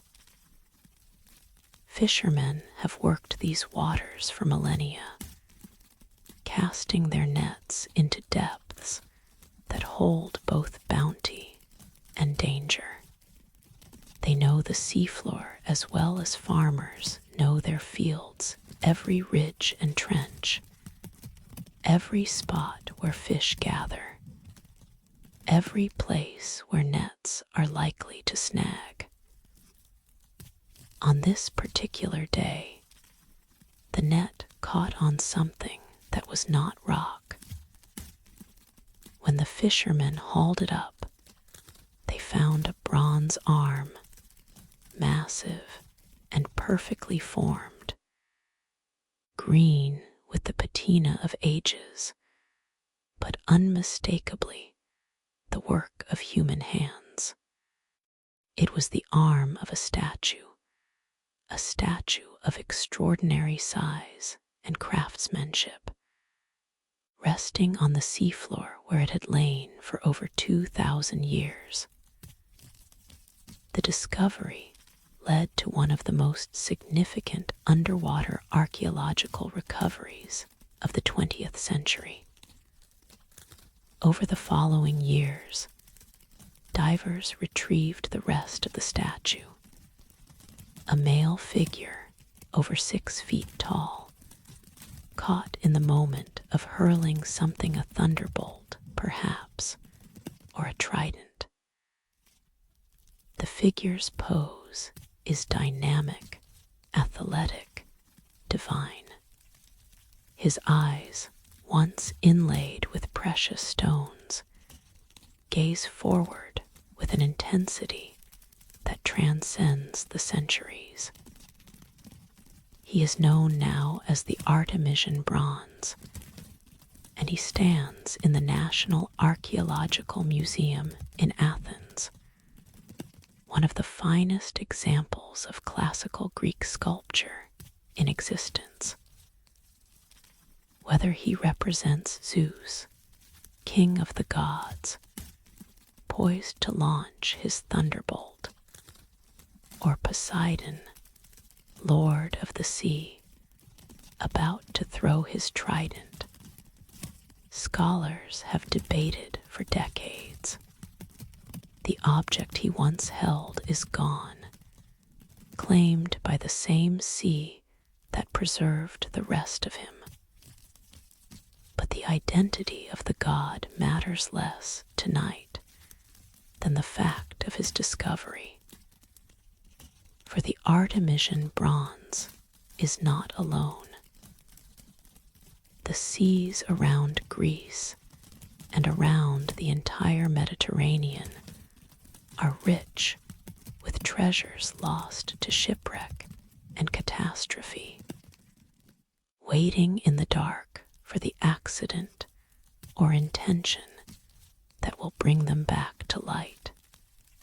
In the same waters where the bronze god was found, another discovery awaited, one that would shake the foundations of our understanding of ancient technology. In 1900, sponge divers exploring an ancient shipwreck near the island of Antikythera found a lump of corroded bronze that seemed, at first, unremarkable. It was only later, when scientists examined the object carefully, that its true nature was revealed. The Antikythera mechanism, as it came to be known, is a device so complex that nothing like it would be seen again in the historical record for over 1,000 years. It is an analog computer containing dozens of precisely cut gears designed to predict astronomical positions, eclipses, and the cycles of the Olympic Games. The technology required to build such a device, the mathematical knowledge, the metallurgical skill, the precision of execution, was thought to be beyond the capabilities of the ancient world. And yet, there it was, recovered from the seafloor, where it had rested since the 1st century BCE. Proof that the ancients knew more than we thought, that human ingenuity in earlier ages reached heights we had not imagined. The mechanism raises a haunting question. What else did they know? What other technologies, what other discoveries lie lost beneath the waves or buried in the unexcavated depths of the earth? Tonight, we linger in that question, letting it expand in the quiet spaces of the mind. The Mediterranean has been a highway of civilization for as long as there has been civilization.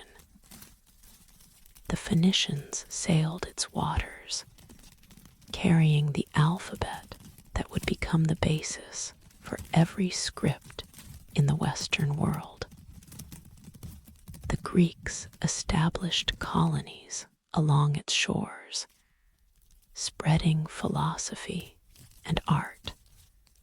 The Romans made it their private lake, the Mare Nostrum, the sea around which their empire was built. And for all those millennia, ships have sunk, cargoes have been lost, treasures have settled into the silt to wait. Every shipwreck is a time capsule. The objects it carries are frozen at the moment of disaster, preserved from the changes that would have transformed or destroyed them on land. Organic materials decay, but metal and ceramic endure. And in the anaerobic depths of certain seafloors, even wood and fabric can survive, protected from the organisms that would otherwise consume them.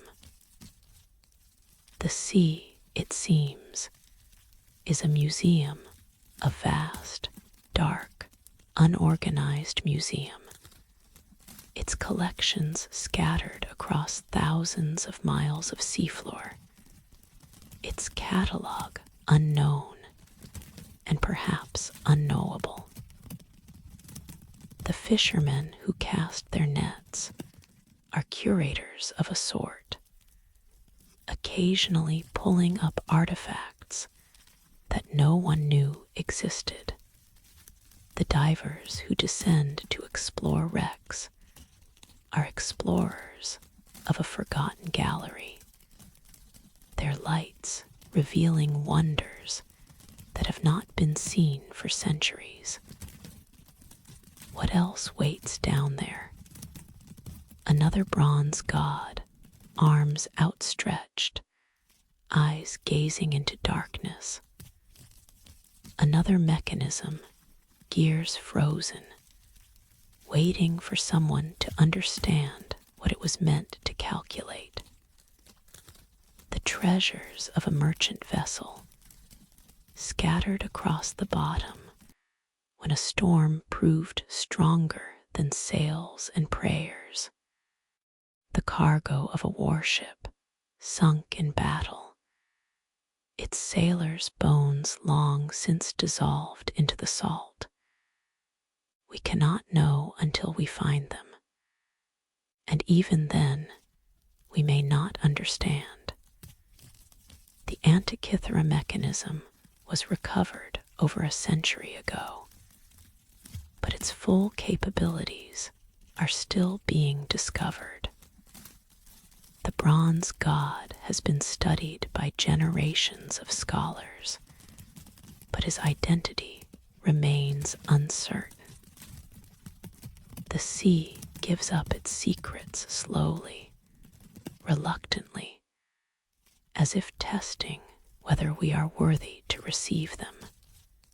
Tonight, let us imagine that moment, the moment when the net catches, when the expected resistance of rock becomes something else, when the fisherman begins to pull and realizes that the sea is returning something it has held for ages.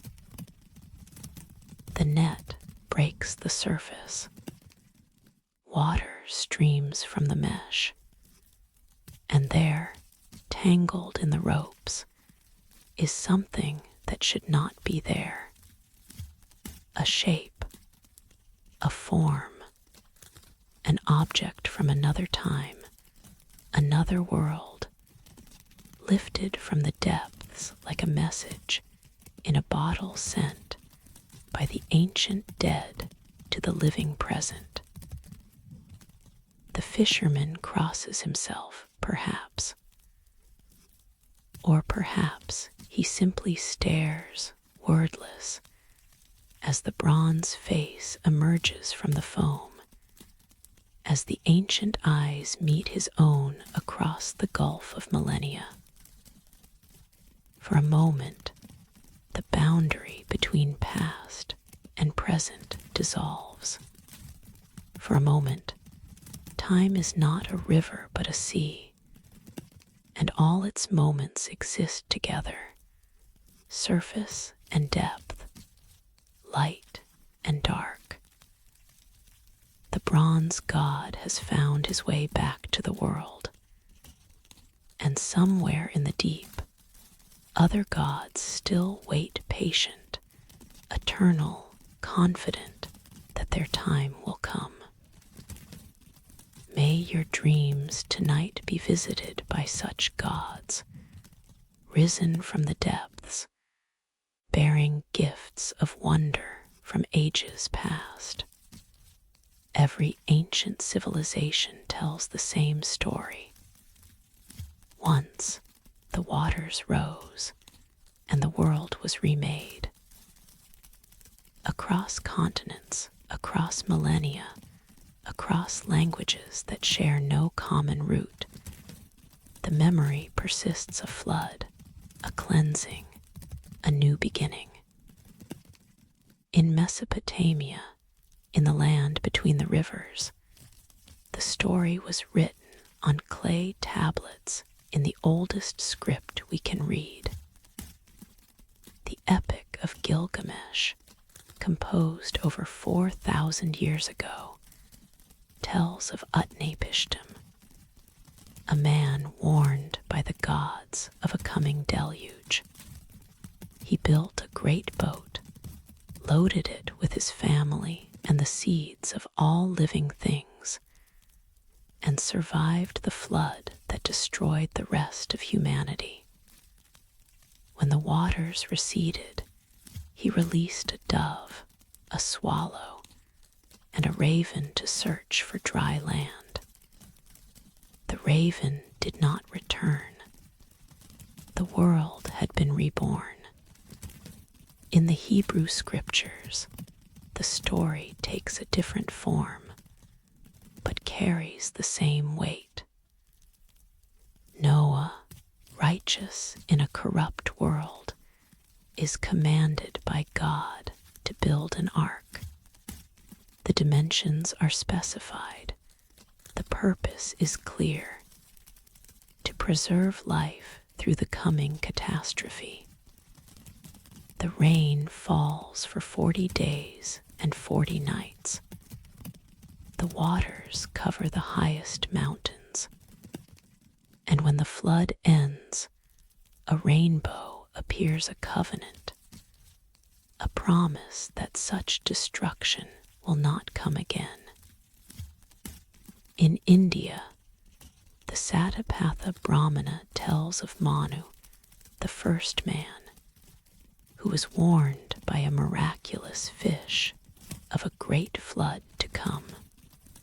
He built a ship as instructed, and when the waters rose, the fish, revealed to be an avatar of the god Vishnu, towed the vessel to safety on a mountaintop. From Manu descended all of humanity, from his survival, the continuity of life. In Greece, Deucalion and his wife Pyrrha survived the flood that Zeus sent to destroy a degenerate humanity. Landing on Mount Parnassus, they were instructed by an oracle to throw the bones of their mother over their shoulders. Understanding the riddle, the earth is the mother of all, and her bones are stones, they obeyed. From the stones Deucalion through sprang men, from those Pyrrha through sprang women. The human race began again. In China, the story of the Great Flood centers on you, a hero who spent years draining the waters that had covered the land. His perseverance became the model of virtue. His success founded a dynasty. The flood in Chinese tradition is less a punishment than a test, less an ending than a beginning of ordered civilization. In the Americas, among peoples who had no contact with the old world, flood stories abound. The Aztecs told of successive worlds destroyed and created, one of them ending in a catastrophic flood. The Maya preserved memories of a great deluge in their creation myths. Native American traditions from the Pacific Northwest to the Southeast describe floods that reshaped the land and tested humanity. How do we account for this universality? How do we explain the presence of flood stories in virtually every human culture, separated by oceans and millennia, yet telling essentially the same tale? There are several possibilities, and tonight we hold them all, letting them rest together in the space of wonder. Perhaps the flood stories reflect a common human experience of local disasters. Rivers flood. Coastlines are struck by tsunamis. Sea levels rise and fall over centuries. Every civilization that has lived near water has experienced the terror of water unleashed and has encoded that terror in story and myth. The universality of the flood legend may simply be the universality of the flood experience, different events, different times, but the same human response. Or perhaps there is a deeper memory at work. At the end of the last ice age, roughly 12,000 years ago, the world underwent a transformation almost unimaginable to modern minds. The glaciers that had covered much of North America and Europe began to melt, releasing quantities of water that raised sea levels by hundreds of feet over several thousand years. Coastlines that had been inhabited for generations were drowned. Low-lying lands that had supported human communities were swallowed by the sea. This was not a single event, but a process slow by some measures, catastrophic by others. There may have been episodes of rapid flooding when ice dams broke and released enormous quantities of water in short periods. The Black Sea, some researchers suggest, was once a freshwater lake, cut off from the Mediterranean until rising sea levels breached the barrier at the Bosporus and flooded the basin in a deluge that may have inspired the flood legends of the ancient Near East. If this is true, then the flood myths are not merely metaphor or moral teaching. They are memory, the collective memory of humanity, passed down through generations in the only form available to cultures without writing. Story. The details change, the names of heroes shift, the theological frameworks adapt to new religions and new worldviews. But the core remains. Once the waters rose and the world was remade. Or perhaps, and this is the possibility that whispers most quietly, most mysteriously perhaps, there was indeed a single global catastrophe of which all the legends speak. A comet striking the earth, vaporizing and returning as rain.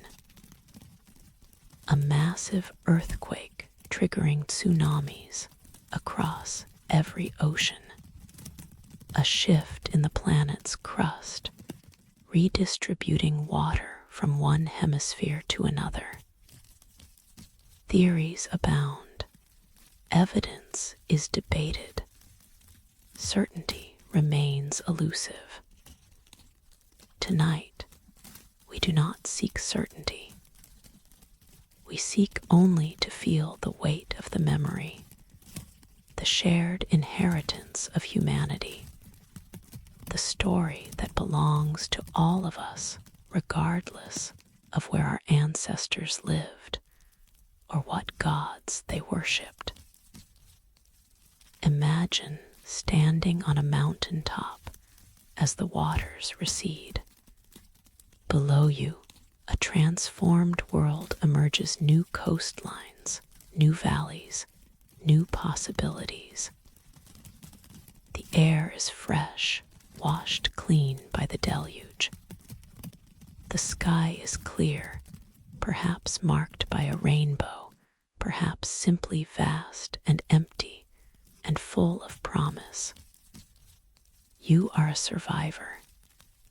You carry within you the memory of what was lost and the seed of what will be. Your task now is to remember, to tell your children what happened so they can tell their children, so the story will never die. The details will change. The names will be forgotten and replaced. The theology will evolve as cultures develop and religions emerge. But the essence will remain. Once the waters rose. Once the world ended. Once we began again. This is the story we all share. This is the inheritance that crosses all borders, that belongs to no single people, that unites humanity in a common memory of loss and survival. And tonight, as you drift toward sleep, you become part of the chain of transmission. You receive the story, and in receiving it, you pass it on, if not in words.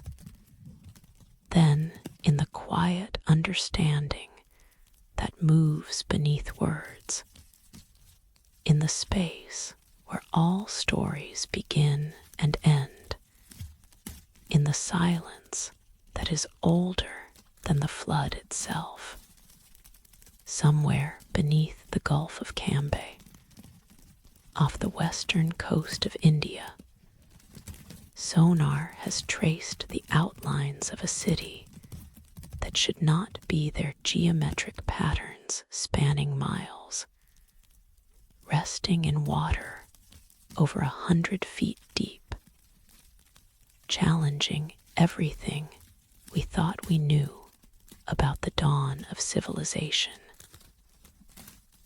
In 2001, scientists conducting pollution surveys of the Gulf of Combat, known also as the Gulf of Cambay, noticed something unexpected in their sonar readings.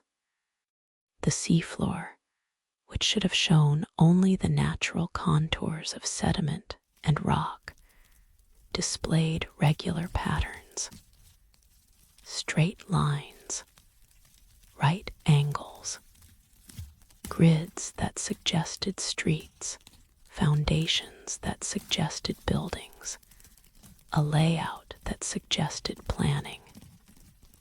The images were tantalizing but inconclusive. Sonar reveals shapes, not origins. A natural formation can sometimes mimic the appearance of human construction. The scientists knew better than to leap to conclusions. They proceeded carefully, methodically, as science demands. Dredging brought up artifacts, pottery fragments, beads, what appeared to be worked stone. Carbon dating on some of the organic material suggested ages that seemed impossible, over 9,000 years old, predating by millennia the earliest known cities of the ancient world. If accurate, this would rewrite the history of human civilization, pushing back the emergence of urban culture to an era when, according to conventional archaeology, humans were still living in small, nomadic groups. The scientific community responded with skepticism, as it should. The dating has been questioned. The artifacts may have been washed into the site from elsewhere. The sonar patterns may be geological, not archaeological. The Gulf of Combat is a dynamic environment where strong tidal currents move sediment constantly, where objects can travel far from their origins, where the seafloor is a confused jumble of the natural and the deposited. We do not know tonight whether the Gulf of Cambay holds the remains of a lost civilization. The evidence is suggestive, but not conclusive.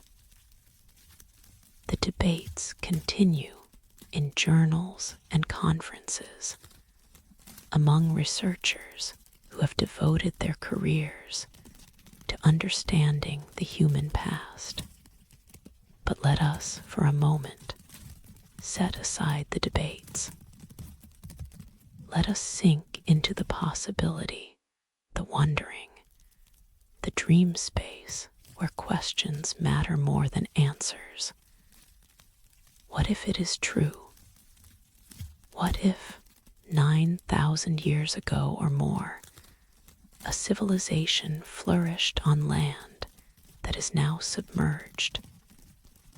This would not have been impossible in terms of geography. At the end of the last ice age, sea levels were significantly lower than they are today. The Gulf of Combat did not exist in its current form.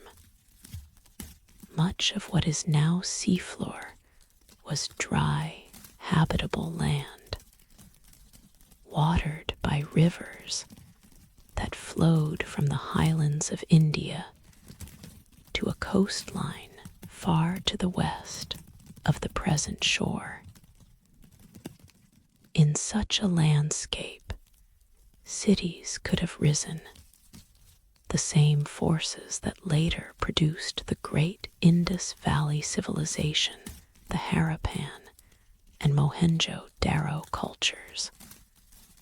With their sophisticated urban planning and advanced engineering, may have been at work thousands of years earlier, in a time before writing, in a time that left no records, except, perhaps, the ruins now buried in silt. The loss of such a civilization would have been gradual but inexorable. As the glaciers melted, as the sea levels rose, the waters would have crept inland, claiming fields and villages, then towns, then, if the sonar tells, true cities. The inhabitants would have retreated generation by generation, moving to higher ground, abandoning their homes to the advancing tide. Eventually, the sea would have swallowed everything, and the memory of what was lost would have faded into legend.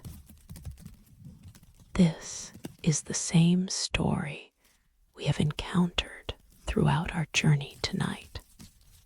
The same pattern.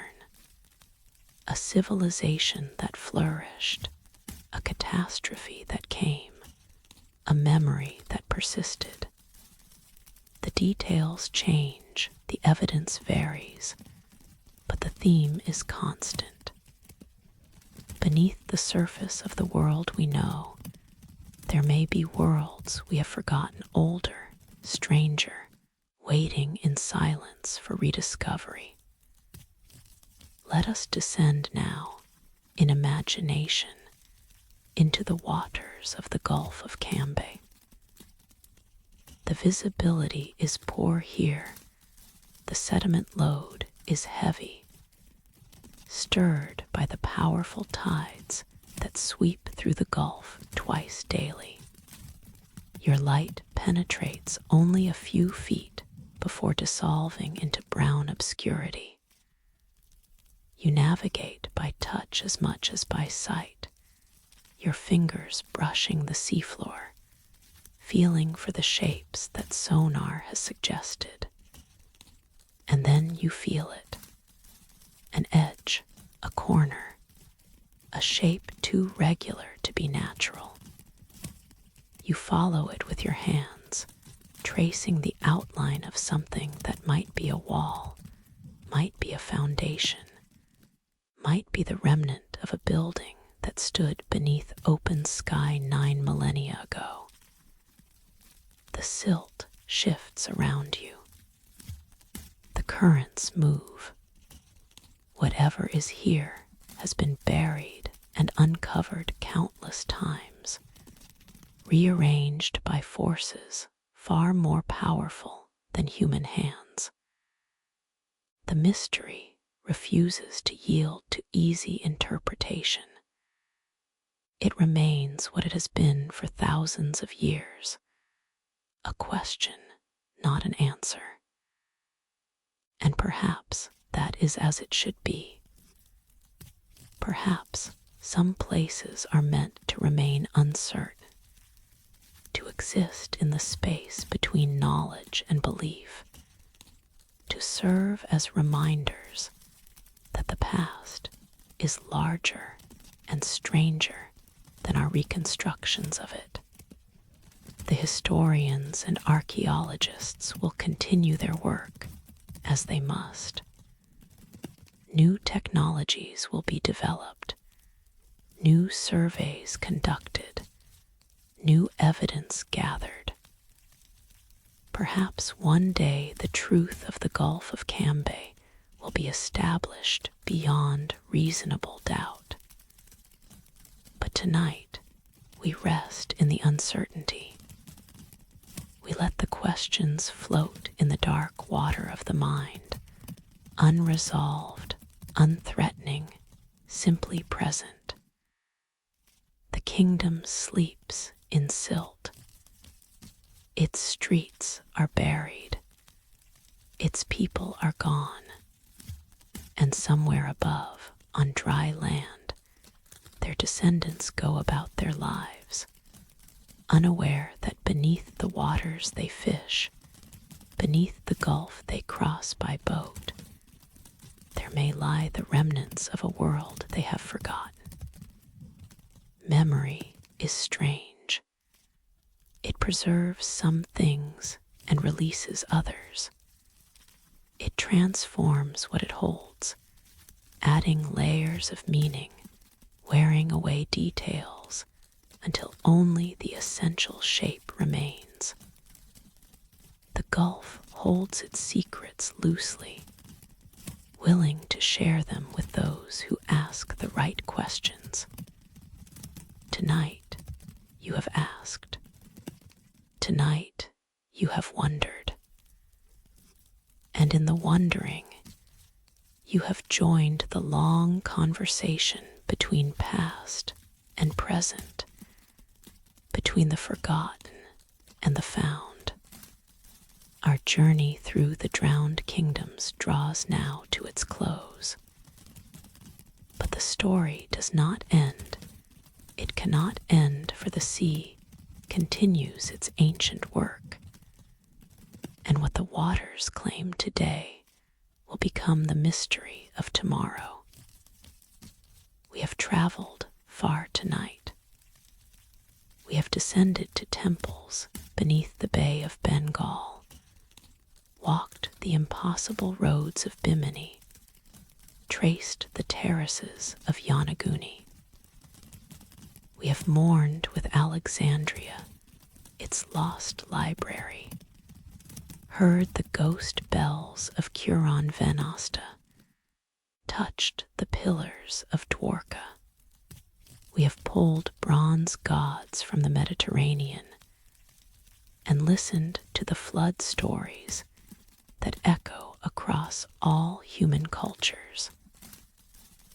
We have wondered at the shapes beneath the Gulf of Cambay and asked what civilizations might have risen and fallen before history began its records. These are the drowned places of the past, but the past is not a closed book. It is a river that flows into the present, carrying its waters into the ocean of the future.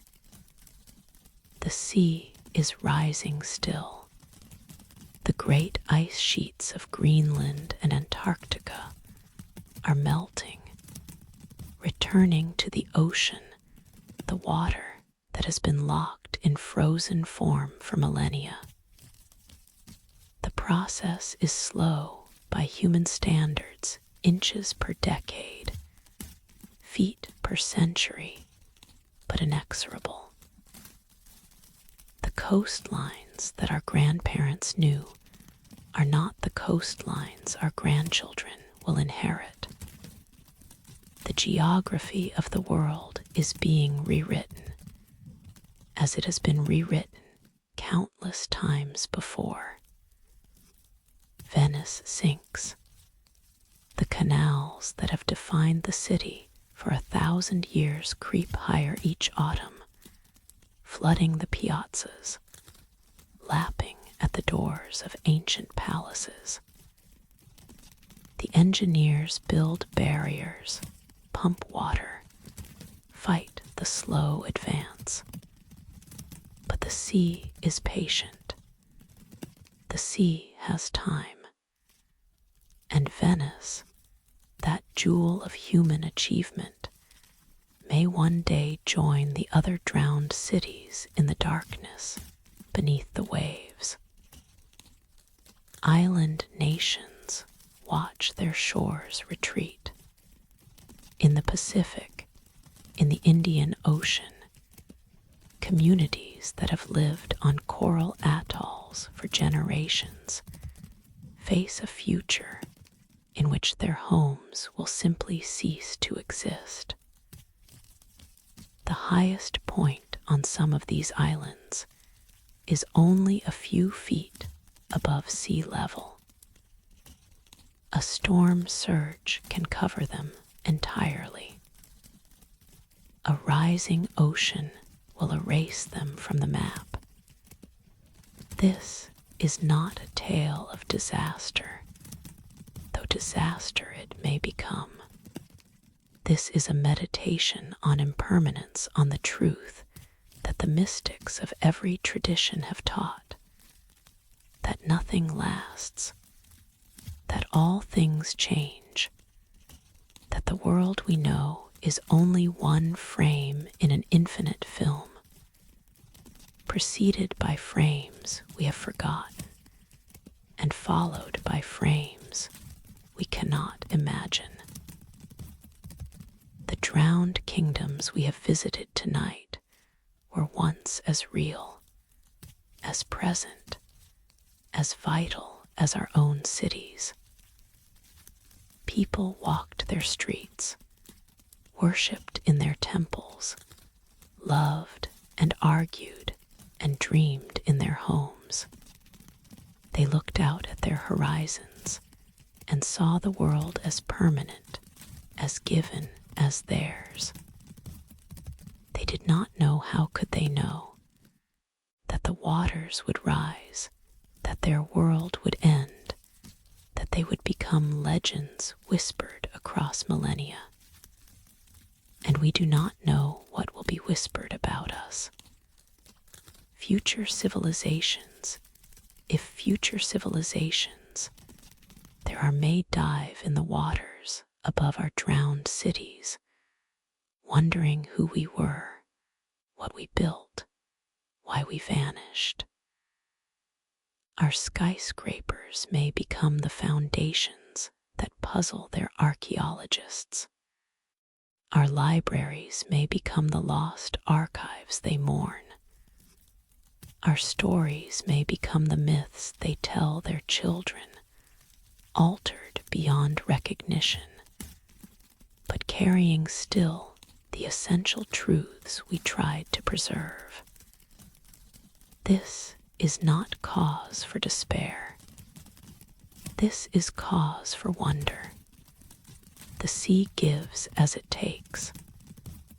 What is lost becomes myth, and myth becomes memory, and memory becomes something sacred.